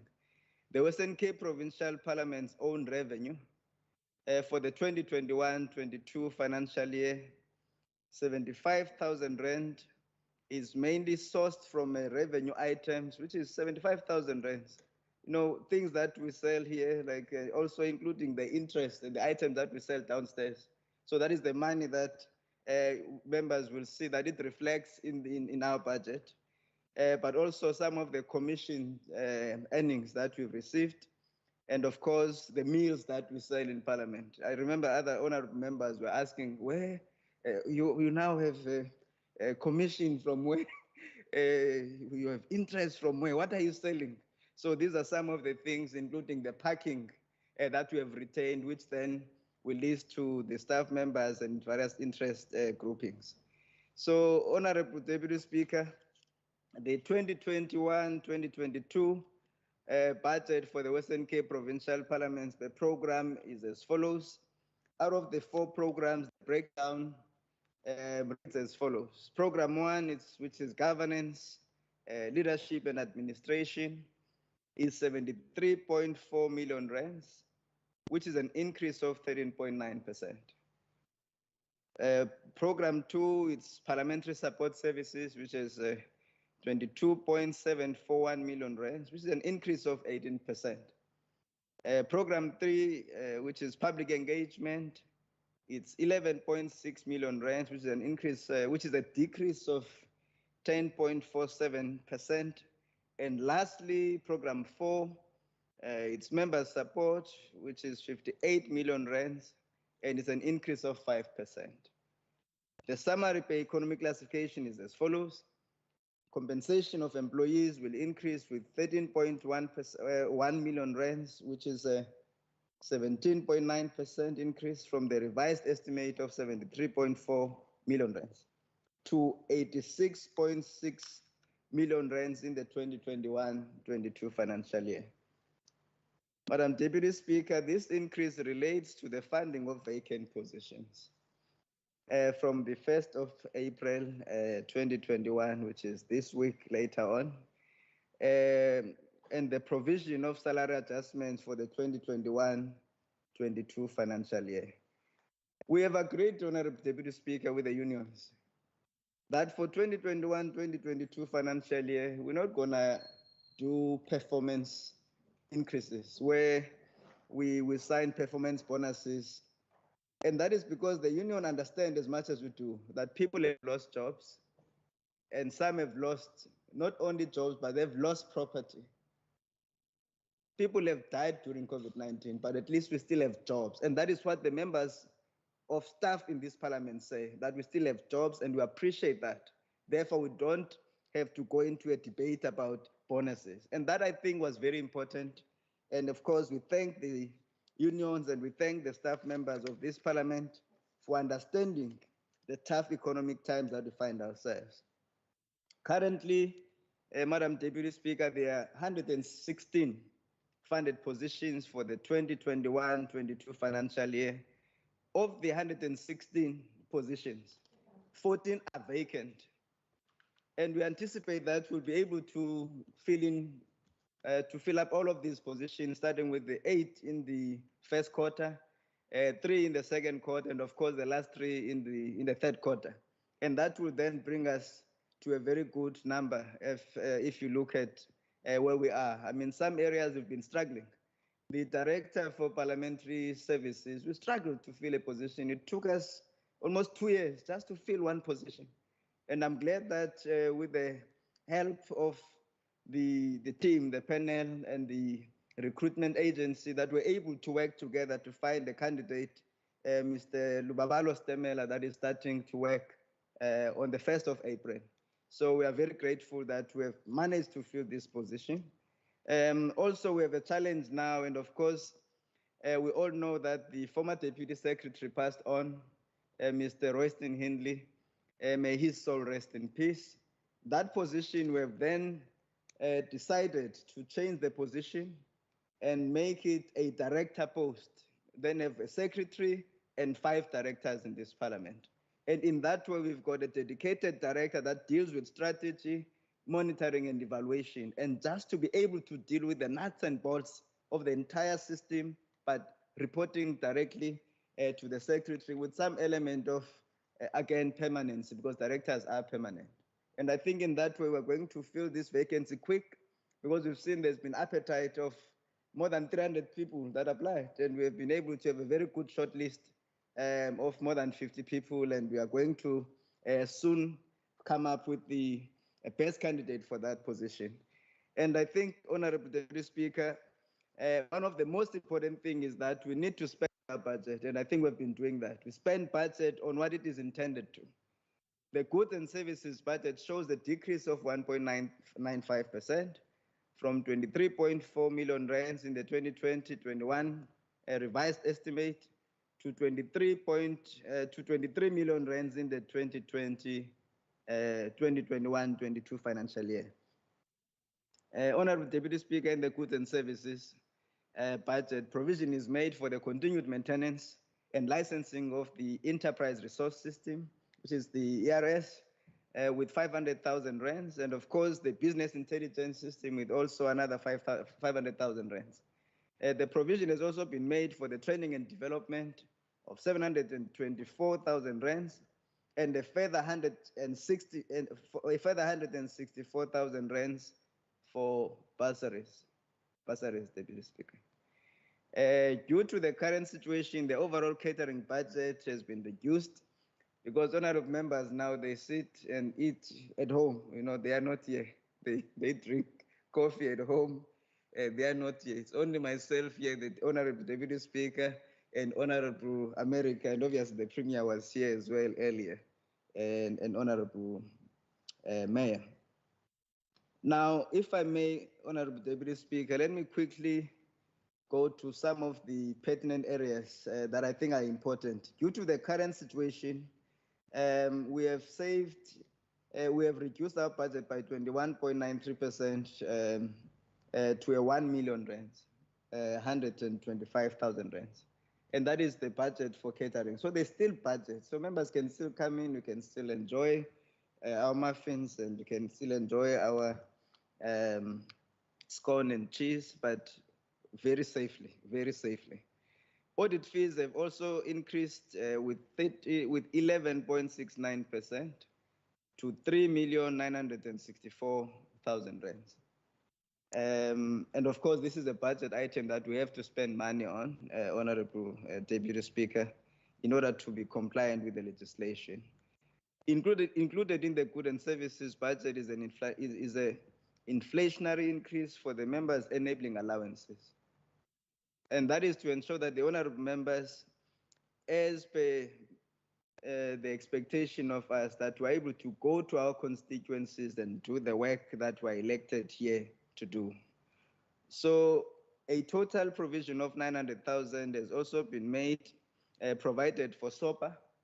It's 900,000 rands, just to have a figure in order to ensure that we keep taking Parliament closer to the people. And that is, for me, something that members have obviously in various platforms, it has been celebrated as one thing that the Sixth Parliament has been doing well. We saw we were in Genadendal now, it was beautiful, and we've spent far less than what we thought we could spend. And we're in Mitchell's Plain a year before, and it was beautiful. And we'll continue to take this Parliament out to the people. With the Western Cape Provincial Parliament's continued commitment to health and safety of its staff and the honorable members, a minimum provision has been made, Honorable Deputy Speaker, for the procurement of the further PPE, as quite a number of expenditure took place in the 2020-2021 financial year. Furthermore, Honorable Deputy Speaker, there's still an uncertainty with regards to the portfolio of travel, and of course, provision has also been made for the rollout of the international relations framework, and a budget of 812,000 rands has been provided for foreign travel. I know one might say it's not enough, but we don't know how much we are going to open up for international travel. But in case we do, the important thing is to have a bit of budget in order to enable this particular element of travel, because we do pay subscriptions to a number of organizations. I'm sure members will understand that. A total domestic budget, a domestic budget has been made available of 3.762 million rands in order for the committees to do their work, and also in order for the honorable members to do their work. And also the public outreach program has been allocated 2.89 million rands for members items. For members travel in terms of the enabling allowances. So what is important here, I think that I need to highlight, Honorable Deputy Speaker, is that the 3.7 million rands is to make sure that the committee work continues, that our essential public outreach program continues. And then the 2.8 million rands, we have made sure that it is for members' travel in terms of the enabling allowances. And I think that is important because we've seen that members, even though it was locked down, they continue to go to constituencies and they continue to need the traveling as part of that. The provision for transfers and subsidies is further broken down as follows. There are no increases in the departmental agencies, Honorable Deputy Speaker. And the accounts, therefore, is mainly for the provision for payments of television fees licenses. And that is important because otherwise our TVs will be switched off here. Under foreign government and international organizations, 312,000 rands has been allocated for the payment of subscription fees to the Commonwealth Parliamentary Association. So we pay these 312,000 rands, and there's no way we cannot travel with that 800,000 rands if an opportunity arises that we go to these events, because it's CPA International and it's CPA Africa, and it's important that we do participate because we pay the subscription. There is the net 2.6% of 1.2 million rand increase from 48.620 million rands in the 2020-21 revised estimate to 49.9 million rands in the 2021-22 financial year in the transfers to political parties. I hope that political parties are still connected in this virtual session, this hybrid session, because this money is the money that goes to political parties in order to take care of the secretarial and constituency allowances. So in light of the new Political Party Funding Act, we are compliant and will continue to fund political programs in terms of enhancing the work that the honorable members are doing, specifically on secretarial and constituency allowance. And that way, Honorable Deputy Speaker, it enhances the work of democracy that this parliament has to do. The percentage increase reflects a lower than inflationary increase, as revised estimate includes the once-off allowance paid to political parties to provide support during the COVID-19 declaration. I'm sure the honorable members will remember we transferred about 24,500 rands to each and every honorable member, which then made up the 50,000 rands that became the pool that honorable members could use. And there's still money that has not been spent in that category, and would like to encourage that in future we really expedite the expenditure insofar as these are concerned. Under households, a budget of 1.869 million rands, which is the provision has been made for the payment of the medical aid contribution, for the continuation of members, as well as the nominal amount thereof for the payment of the incentive rewards to a qualifying staff. The big decrease from the revised estimate is as a result of a once-off gratuity, Honorable Deputy Speaker, that was paid to an employee that passed away in the 2020-21 financial year. This type of gratuity is not budgeted for. We don't know when people will pass on. We know that when that happens, it becomes an unfortunate incident, but there's no way you can keep the money that is owed to the individually as they have accrued as a gratuity to them. And of course, monies that should be going to their relatives. Otherwise, this will be a pain to this parliament. but we don't have money that we budget for this. It happens as nature dictates to us. The capital expenditure budget for 2021-22 increased with 14.9% from the 2020-21 revised estimates to 4 million rands, Honorable Deputy Speaker. Provision has been made for payment of finance leases for the government motor transport vehicles and cell phone contracts, as well as an amount of 510,000 rands for the purchase of another machine and equipment for the employees that will be appointed during the new financial year.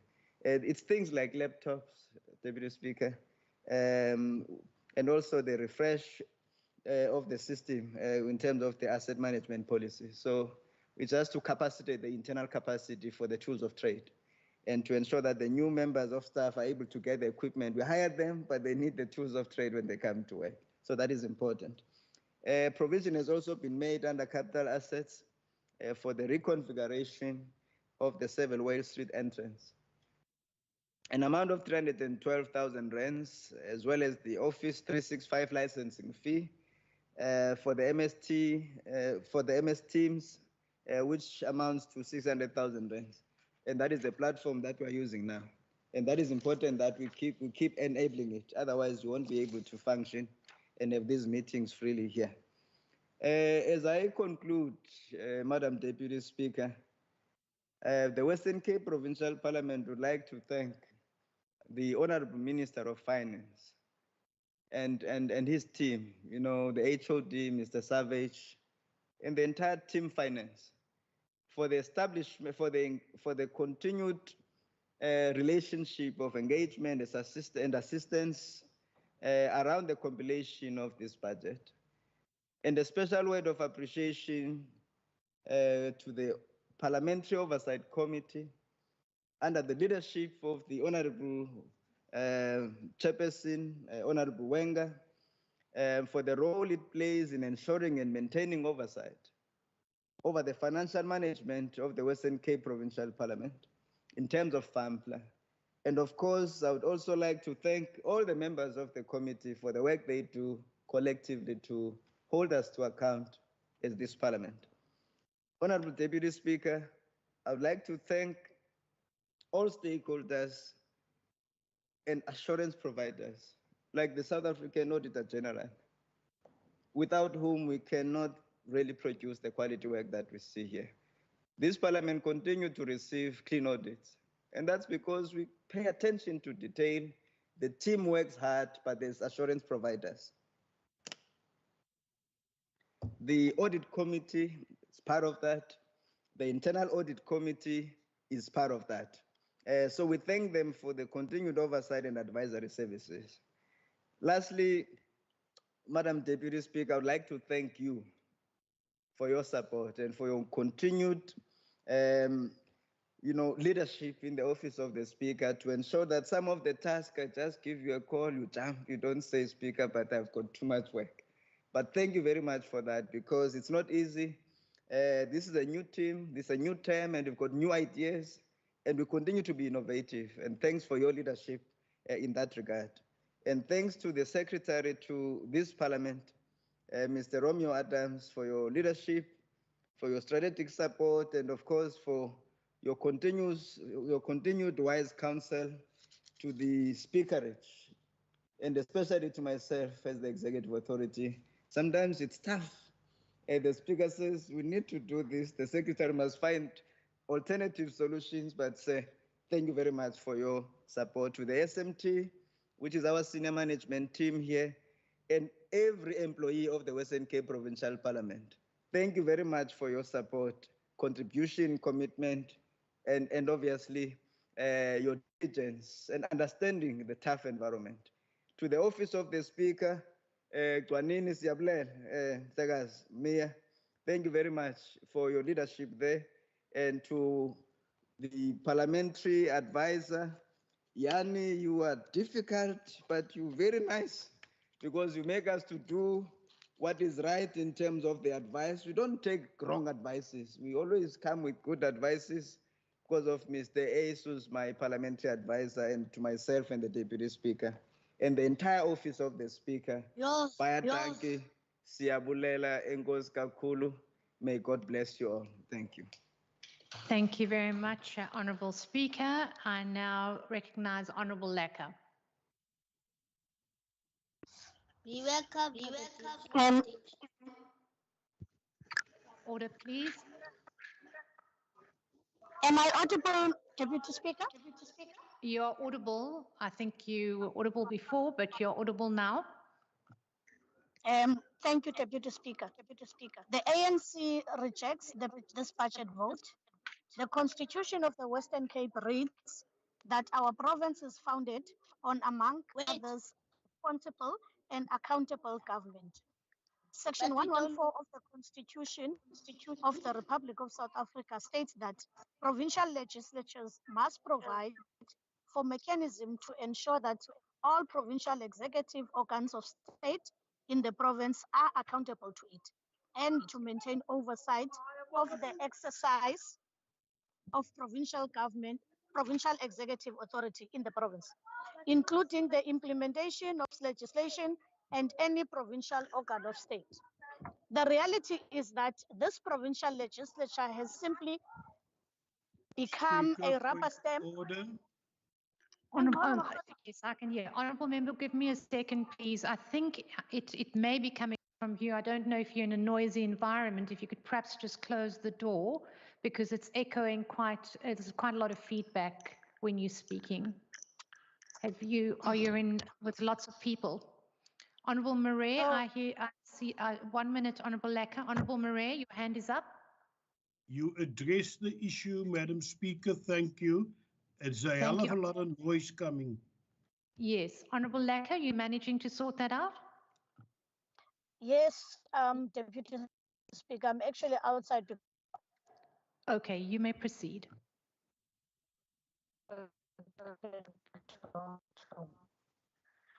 My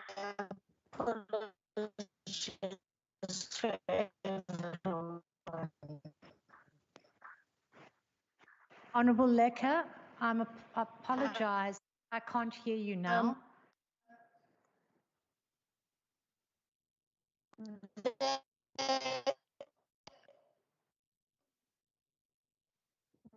Yeah. Honourable Lecker, you need to come. I can't hear you. We can't hear you at all.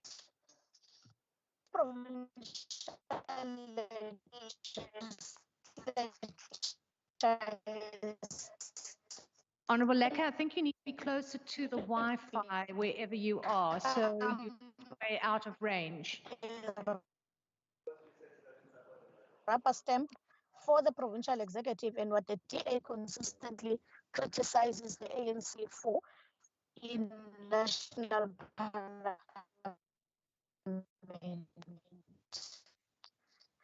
Honourable Lecker, I apologise, but we cannot hear you.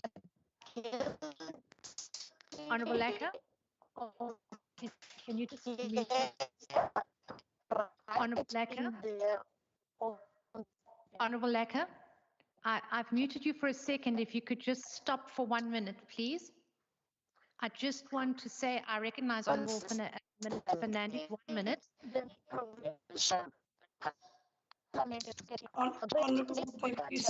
In state, if you could just mute Honourable Lecker for a minute. Honourable Fernandez, is this relating to the sound? Yes, the Lecker, I really apologise, but your sound is so bad we cannot continue with your remarks. I'm going to move over to Honourable Kleho. If we can change it, I will come back to you. I'm going to ask the IT staff to connect you via phone. In the meantime, I'm going to move over to Honourable Kleho. Honourable Kleho, are you ready?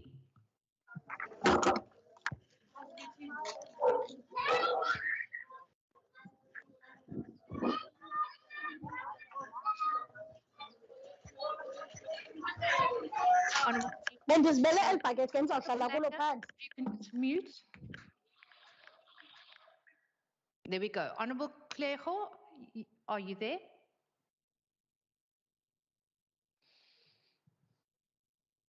I don't hear Honourable Clerk.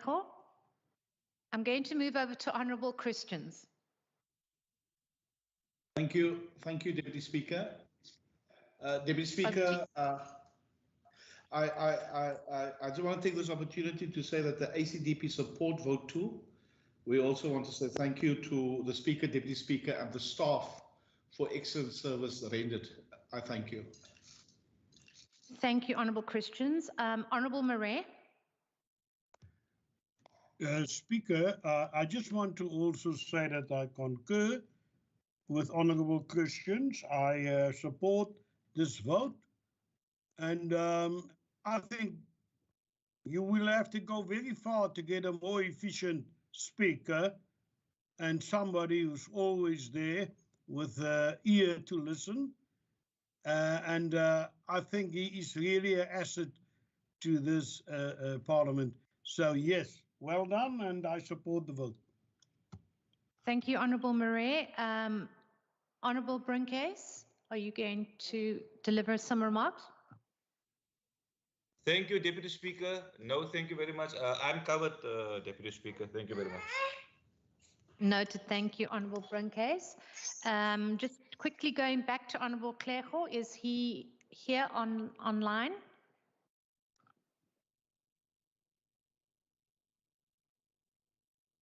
Okay, I'm going to then ask Honourable Lecker, have you got a better line? I think I do, Deputy Speaker. That's much better. You may proceed. All right. We remain concerned when critical posts remain vacant, when people turn down job offers after enduring an entire recruitment process, and what seems to be the lack of cohesion in the functional enhancement project. Indeed, we will return to the Parliamentary Oversight Committee to request a comprehensive report on the functional enhancement project to understand why the resources are so unequally deployed in the provincial legislature and why recruitment remains an ongoing challenge that simply seems not being able to be resolved.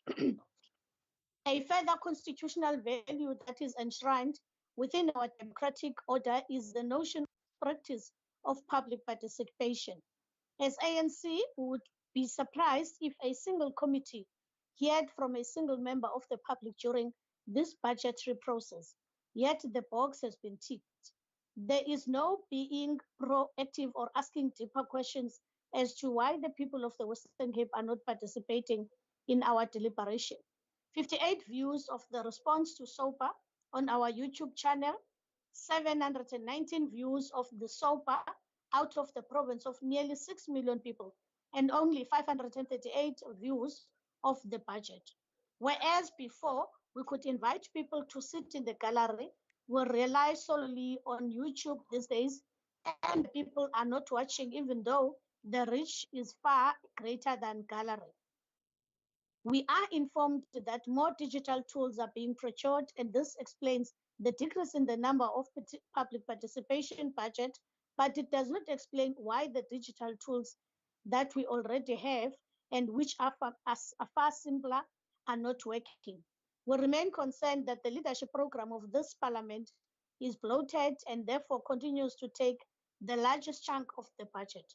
As a result, the core business of this parliamentary, holding the executive accountable in public participatory, key issue of maturing democracy.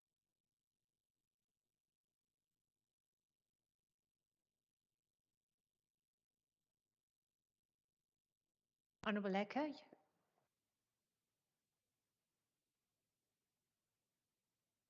Honourable Lecker. I apologise. Honourable Fernandes, Minister Fernandes, your hand is up. My apologies, Deputy Speaker. I shall take it down. Thank you very much. I think I'm going to, as a result, cut you short, the Honourable Lecker. We just cannot hear you. You have completely disappeared.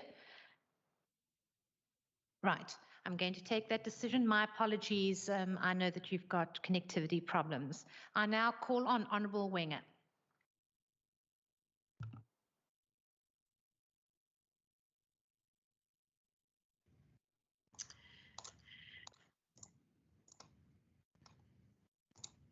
Thank you, Madam Deputy Speaker.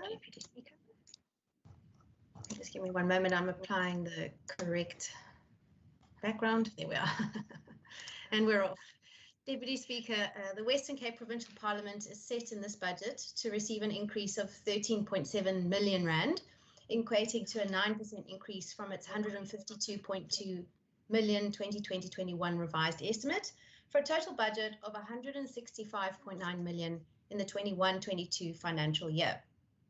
3 of the 4 programs of the institution are set for a budget increase.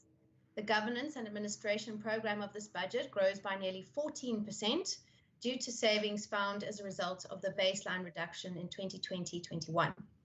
We will therefore continue to see the legislature capacitated with a full staff complement provided for the support of members and the WCPP as an institution. Parliamentary Support Services, as the second program of the budget in question, sees an increase of 18%. Again, as a result of baseline reductions imposed during the outgoing financial year. This increase will see to bolstered support of committees and House proceedings. However, unlike opposition-led legislatures, this Parliament does not bloat its administration, and so the number of staff remains consistent with the needs at hand. The Member Support Programme sees an increase of slightly over 2.8 million, or roughly 5%.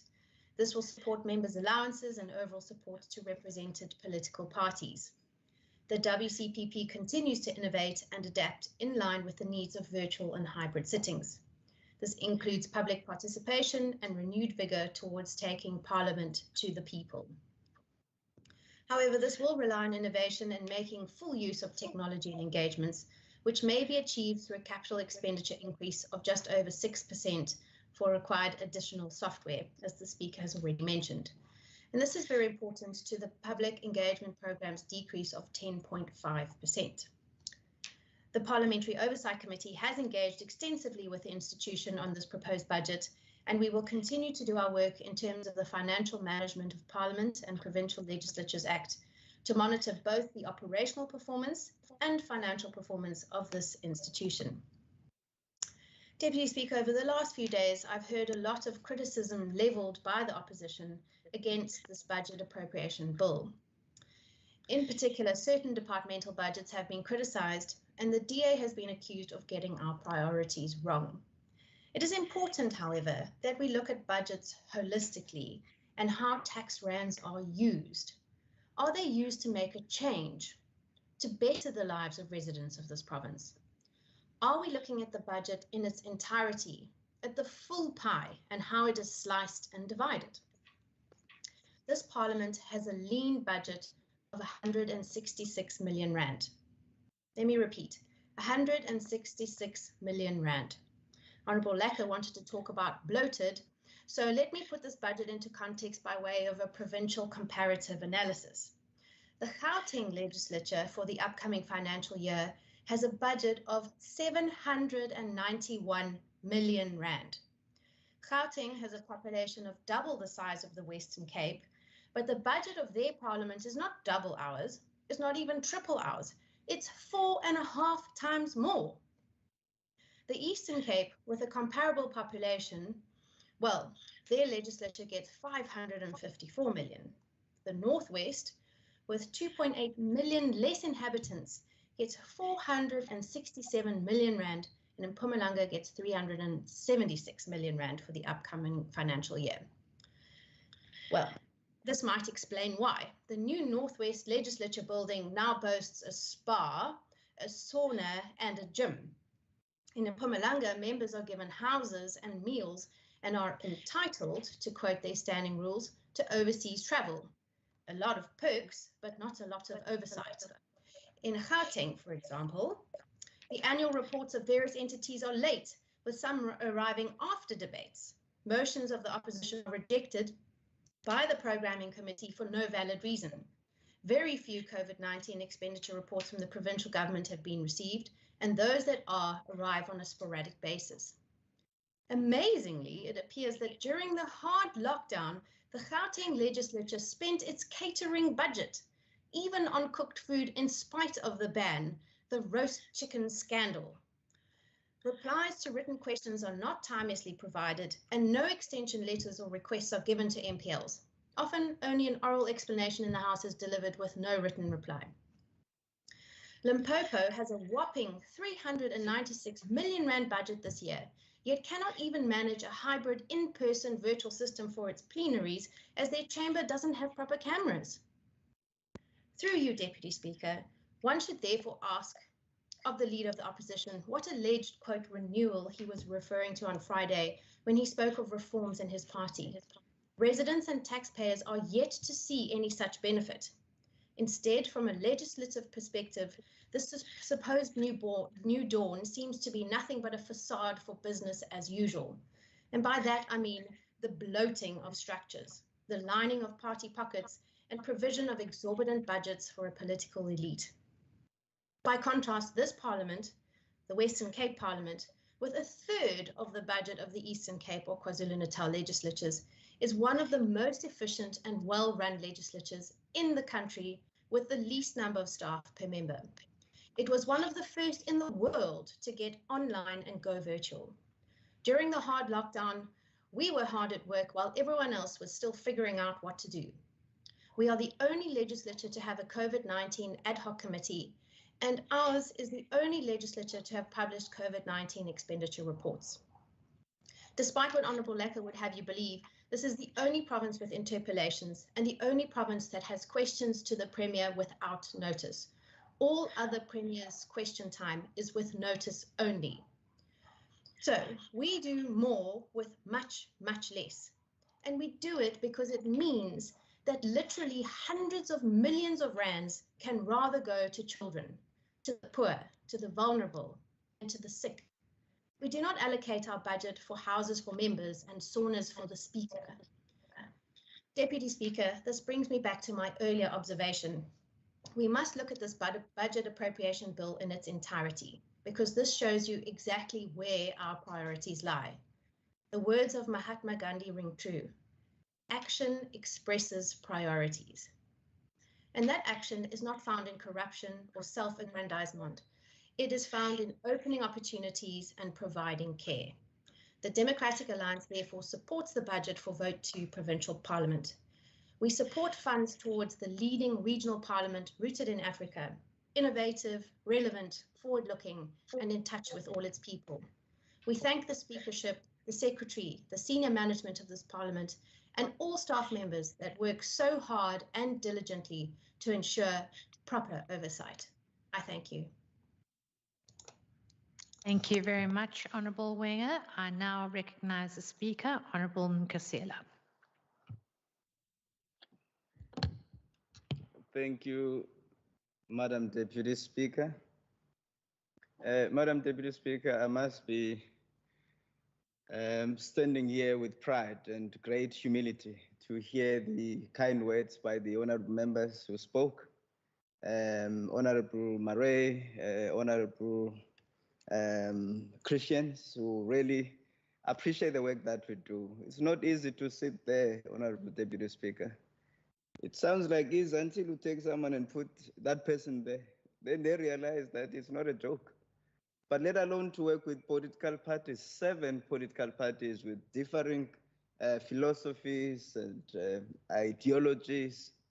But we work with them. We work with them in any case. And that is why I'm standing here, Madam Deputy Speaker, with that great humility and of course, the great sense of gratitude to what has been shared here with us. We've got in this Parliament the Speaker's Consultative Political Party Forum. And that is something that we've done in this 6th term of Parliament to ensure that the political parties' leaders have a place to come and ventilate and air their views without feeling that they must wait for the Rules Committee, for the Programming Authority, or wait for here only. They're able to go there and be able to engage with us as leadership of this Parliament. And we've been doing this since the first time we started engaging with political party leaders. We said we must have this forum, and this Parliament made it a forum that becomes semi-permanent for this institution. So it's a very good thing that the honored members are appreciating that. And beyond that, Honorable Deputy Speaker, when we say we want to go out with SOPA, we engage with members, they make suggestions. Sometimes we compromise because we want to work together. But some of the things that you hear, it makes you wonder, I hear Honorable Leke was speaking, but I would have wanted to hear what exactly she wanted to express. So that as a matter of course, we're able to hear her views. But at the POC, we go there all the time, monthly, bi-monthly, we're there to engage with the POC and share reports, the IYMs, quarterly reports, everything is in the open. There's nothing hidden here. We speak, we are able to engage with the systems that have been provided by the rules so that we're able to account to Parliament, to the standing committee that has been created for this purpose, which is the POC. Now, I can say that the Chief Whip of the ANC, I would have wanted to hear more from her. And in fact, I'm still welcoming an opportunity for her to write to me or see me in person in my office. Then we can see how the issues that she wanted to flag, we can deal with, Honorable Deputy Speaker. But it very clear in terms of ours that the organizational enhancement program, which the redesign program, it's something that has been going quite well. I mean, some of the positions that are vacant is because we just could not get the person. It took us long since Mr. Jabu Kabinde's, passing to get somebody to fill that vacancy because it's a specialized position. And we've said it here many times. We've said it before in the POC, even here in the last annual report period, that it is not an easy kind of an exercise. But what I appreciate is that now we've got a director in that position. There's also something that Honorable Leke said before she got cut off, which I think it's important to flag here and provide some responses to. That people accept positions and then they renege. There's only one instance where that occurred under my watch. And that is because we had no control over this. I mean, the gentleman accepted the position and then realized something greater somewhere exists. Now, why would you stop somebody for that? You can't. A person says, I want the position, and really they become exceptionally well in the interview. They perform above and beyond. Now, afterwards, then the person says, I actually got another offer to pay me double or something. Now, why would you keep that person, Madam Deputy Speaker? We can't. We encourage people to move on and get even greater pastures. I think that is important. Lastly, I just want to say to the Chief Whip of the majority party and, of course, the chairperson of this committee of the POC, thank you very much, Honorable Wenger. You've said it all. I mean, what you've said here, I mean, you were able to articulate the essence of the work of Parliament, that when this Parliament were exposed to a disaster that nobody has ever seen, we're in a situation of what that is defined in the books of organizational institutions in the VUCA world. We're sitting in the VUCA world and we have a state of volatility, a state of uncertainty. No organization would know how to behave there. A state of complexity and a state of ambiguity. But hey, Honorable Deputy Speaker, this Parliament, as the Honorable Wenger said, the chairperson of this committee, we employed systems that enabled us to be agile.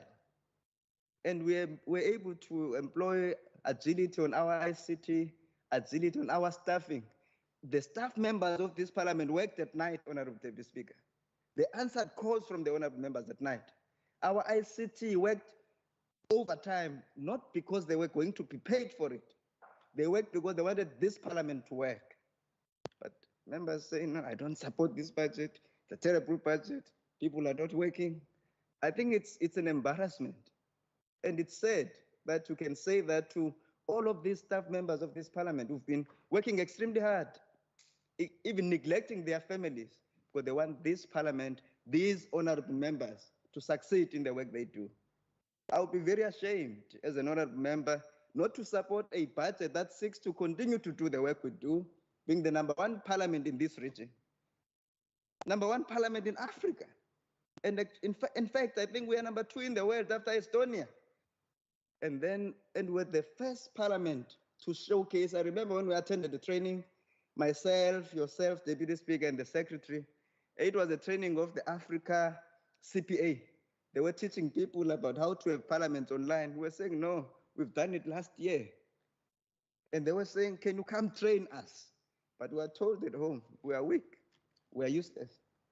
It's a sad story, but I'd like to hear more from Honorable Leke, because I don't think she meant what she said. Maybe it's the disasters of the systems where she's connected from. But again, it should not be for this parliament to then, when members are at home, they choose to sit at home, not to come and sit here.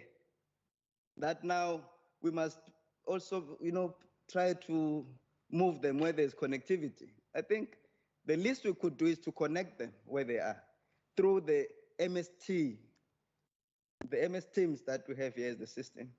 So let us work together. Again, thank you very much to the honorable members who spoke and thanked us, and they are willing to partner with us through this journey. And I thank them all, and thank you, Deputy Speaker, once more, and all the members of this parliament, and of course the staff members here. Thank you. May God bless you. Thank you very much, Honourable Speaker. That concludes the debate on this vote. I'm just going to wait. I think the Secretary needs to read the next order of the day. We just give him a minute to get into the House.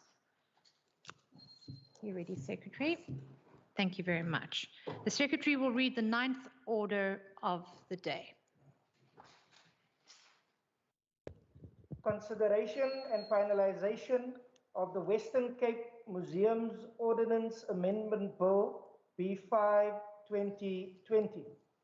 Thank you, Mr. Secretary. I've been informed by the Chief Whip that the Programming Authority resolved that there would be no list of speakers and that the parties who wish to do so will now be afforded an opportunity to make a declaration on the bill for a maximum of 3 minutes if they so desire. I will now afford parties an opportunity. I recognize the ANC.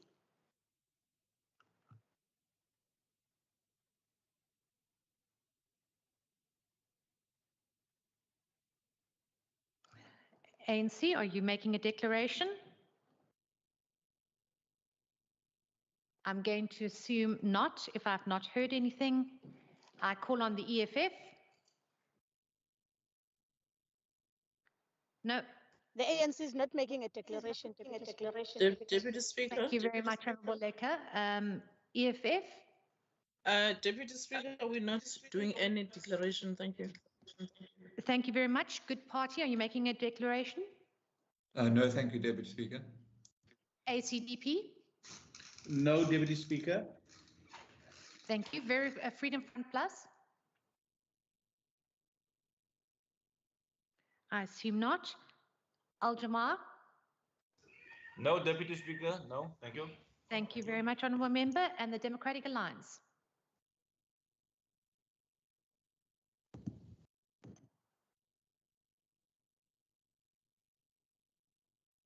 No?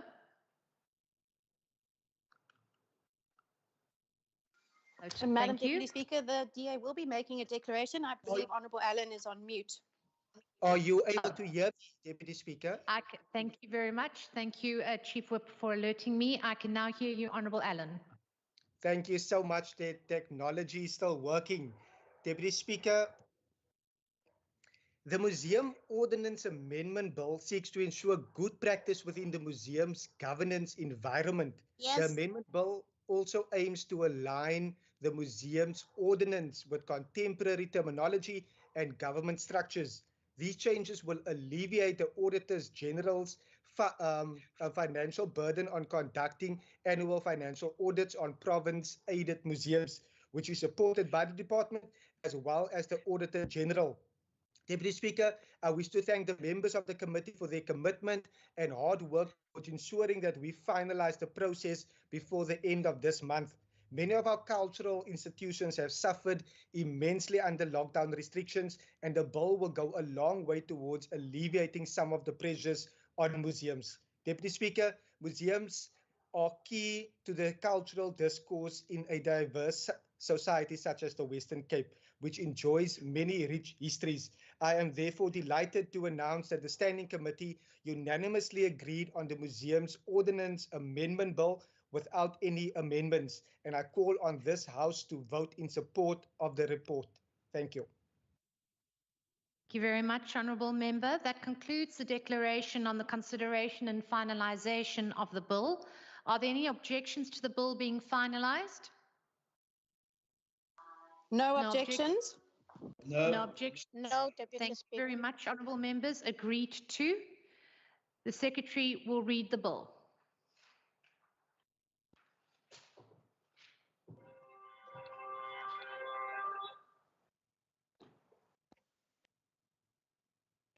Western Cape Museums Ordinance Amendment Bill.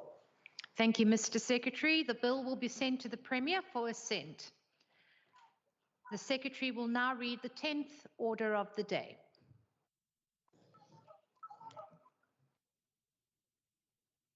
Consideration of report of the Rules Committee on the review of rules. Thank you, Mr. Secretary. I've been informed by the Chief Whip that the Programming Authority resolved there will be no list of speakers and that parties who wish to do so will now be afforded an opportunity to make a declaration on the report for a maximum of 3 minutes if they so desire.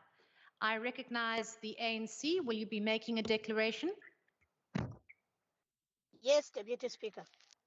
Over to you, Honourable Member.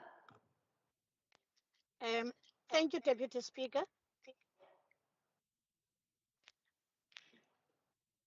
In the Western Cape, there are several examples whereby the executive members undermined and bullied the legislature, including instances where MECs would miss committee meetings or sittings of the House. The reason we agree that from time to time the rules must be reviewed was so that we could strengthen an oversight role and effectiveness of the legislature. Secondly, we have to move with the times and to adapt to present day challenges. For instance, the amendments to Rule 1 to insert a Rule 1A that the House may sit or committee may sit with its members in a remote attendance by electronic means was necessitated by the emergence of COVID-19, which forced us to conduct our business away from the legislature precinct.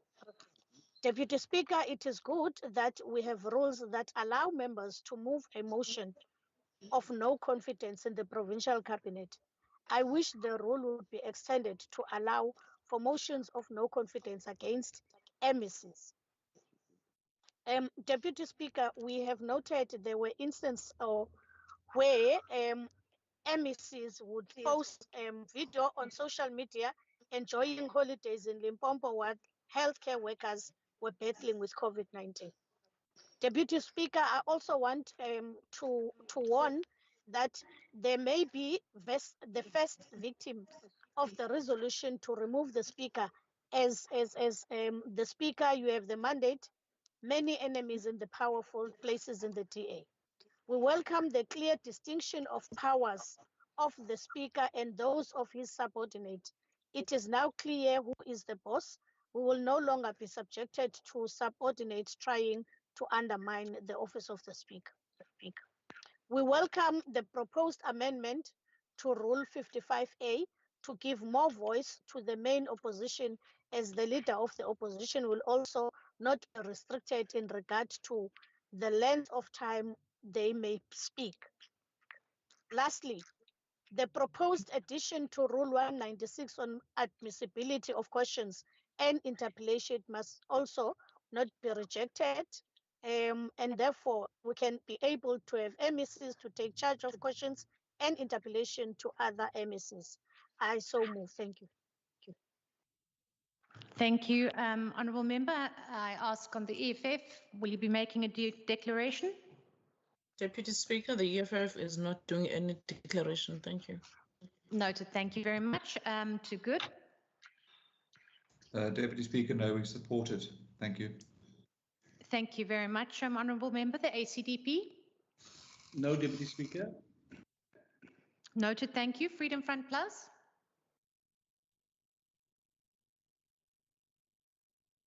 I take that as a no. Al-Jamal?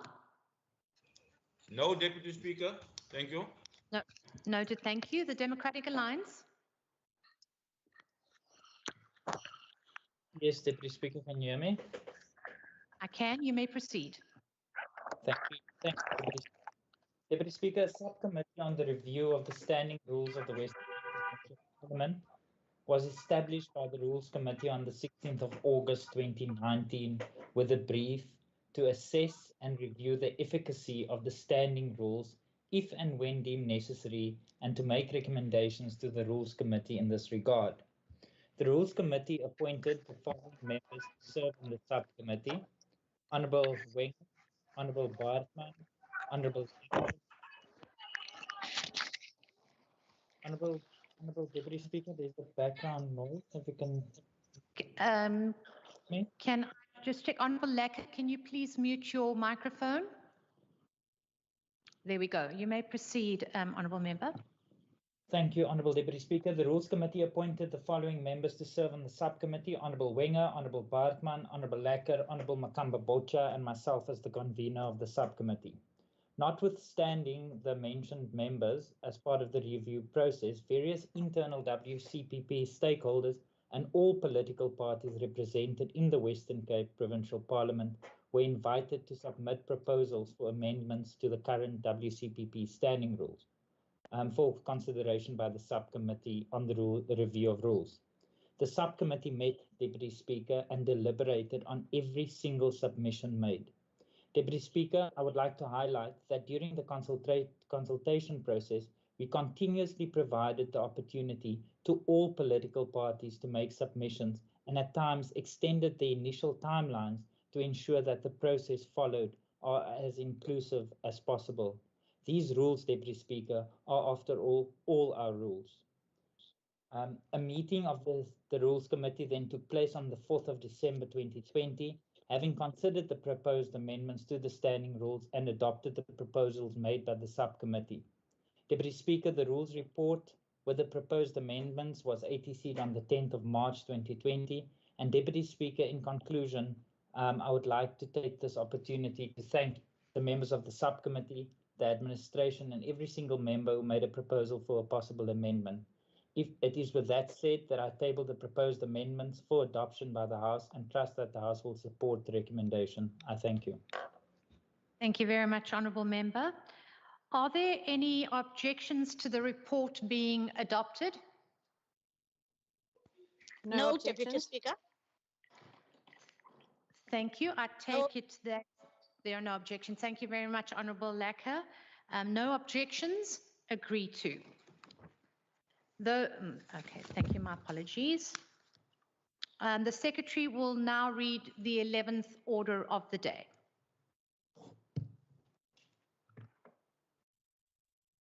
Consideration of report of the Rules Committee on the Presiding Officer's Manual. Thank you very much, Mr. Secretary. Are there any objections to the report being adopted? No objections. No objections. No objections from our side. No objection. Thank you. No objections. Agreed to. Honourable members, that concludes the business for the day. The Secretary will now end the meeting and all members will be exited from the meeting and the sitting. The House is adjourned. Thank you. Thank you, Speaker. Thank you.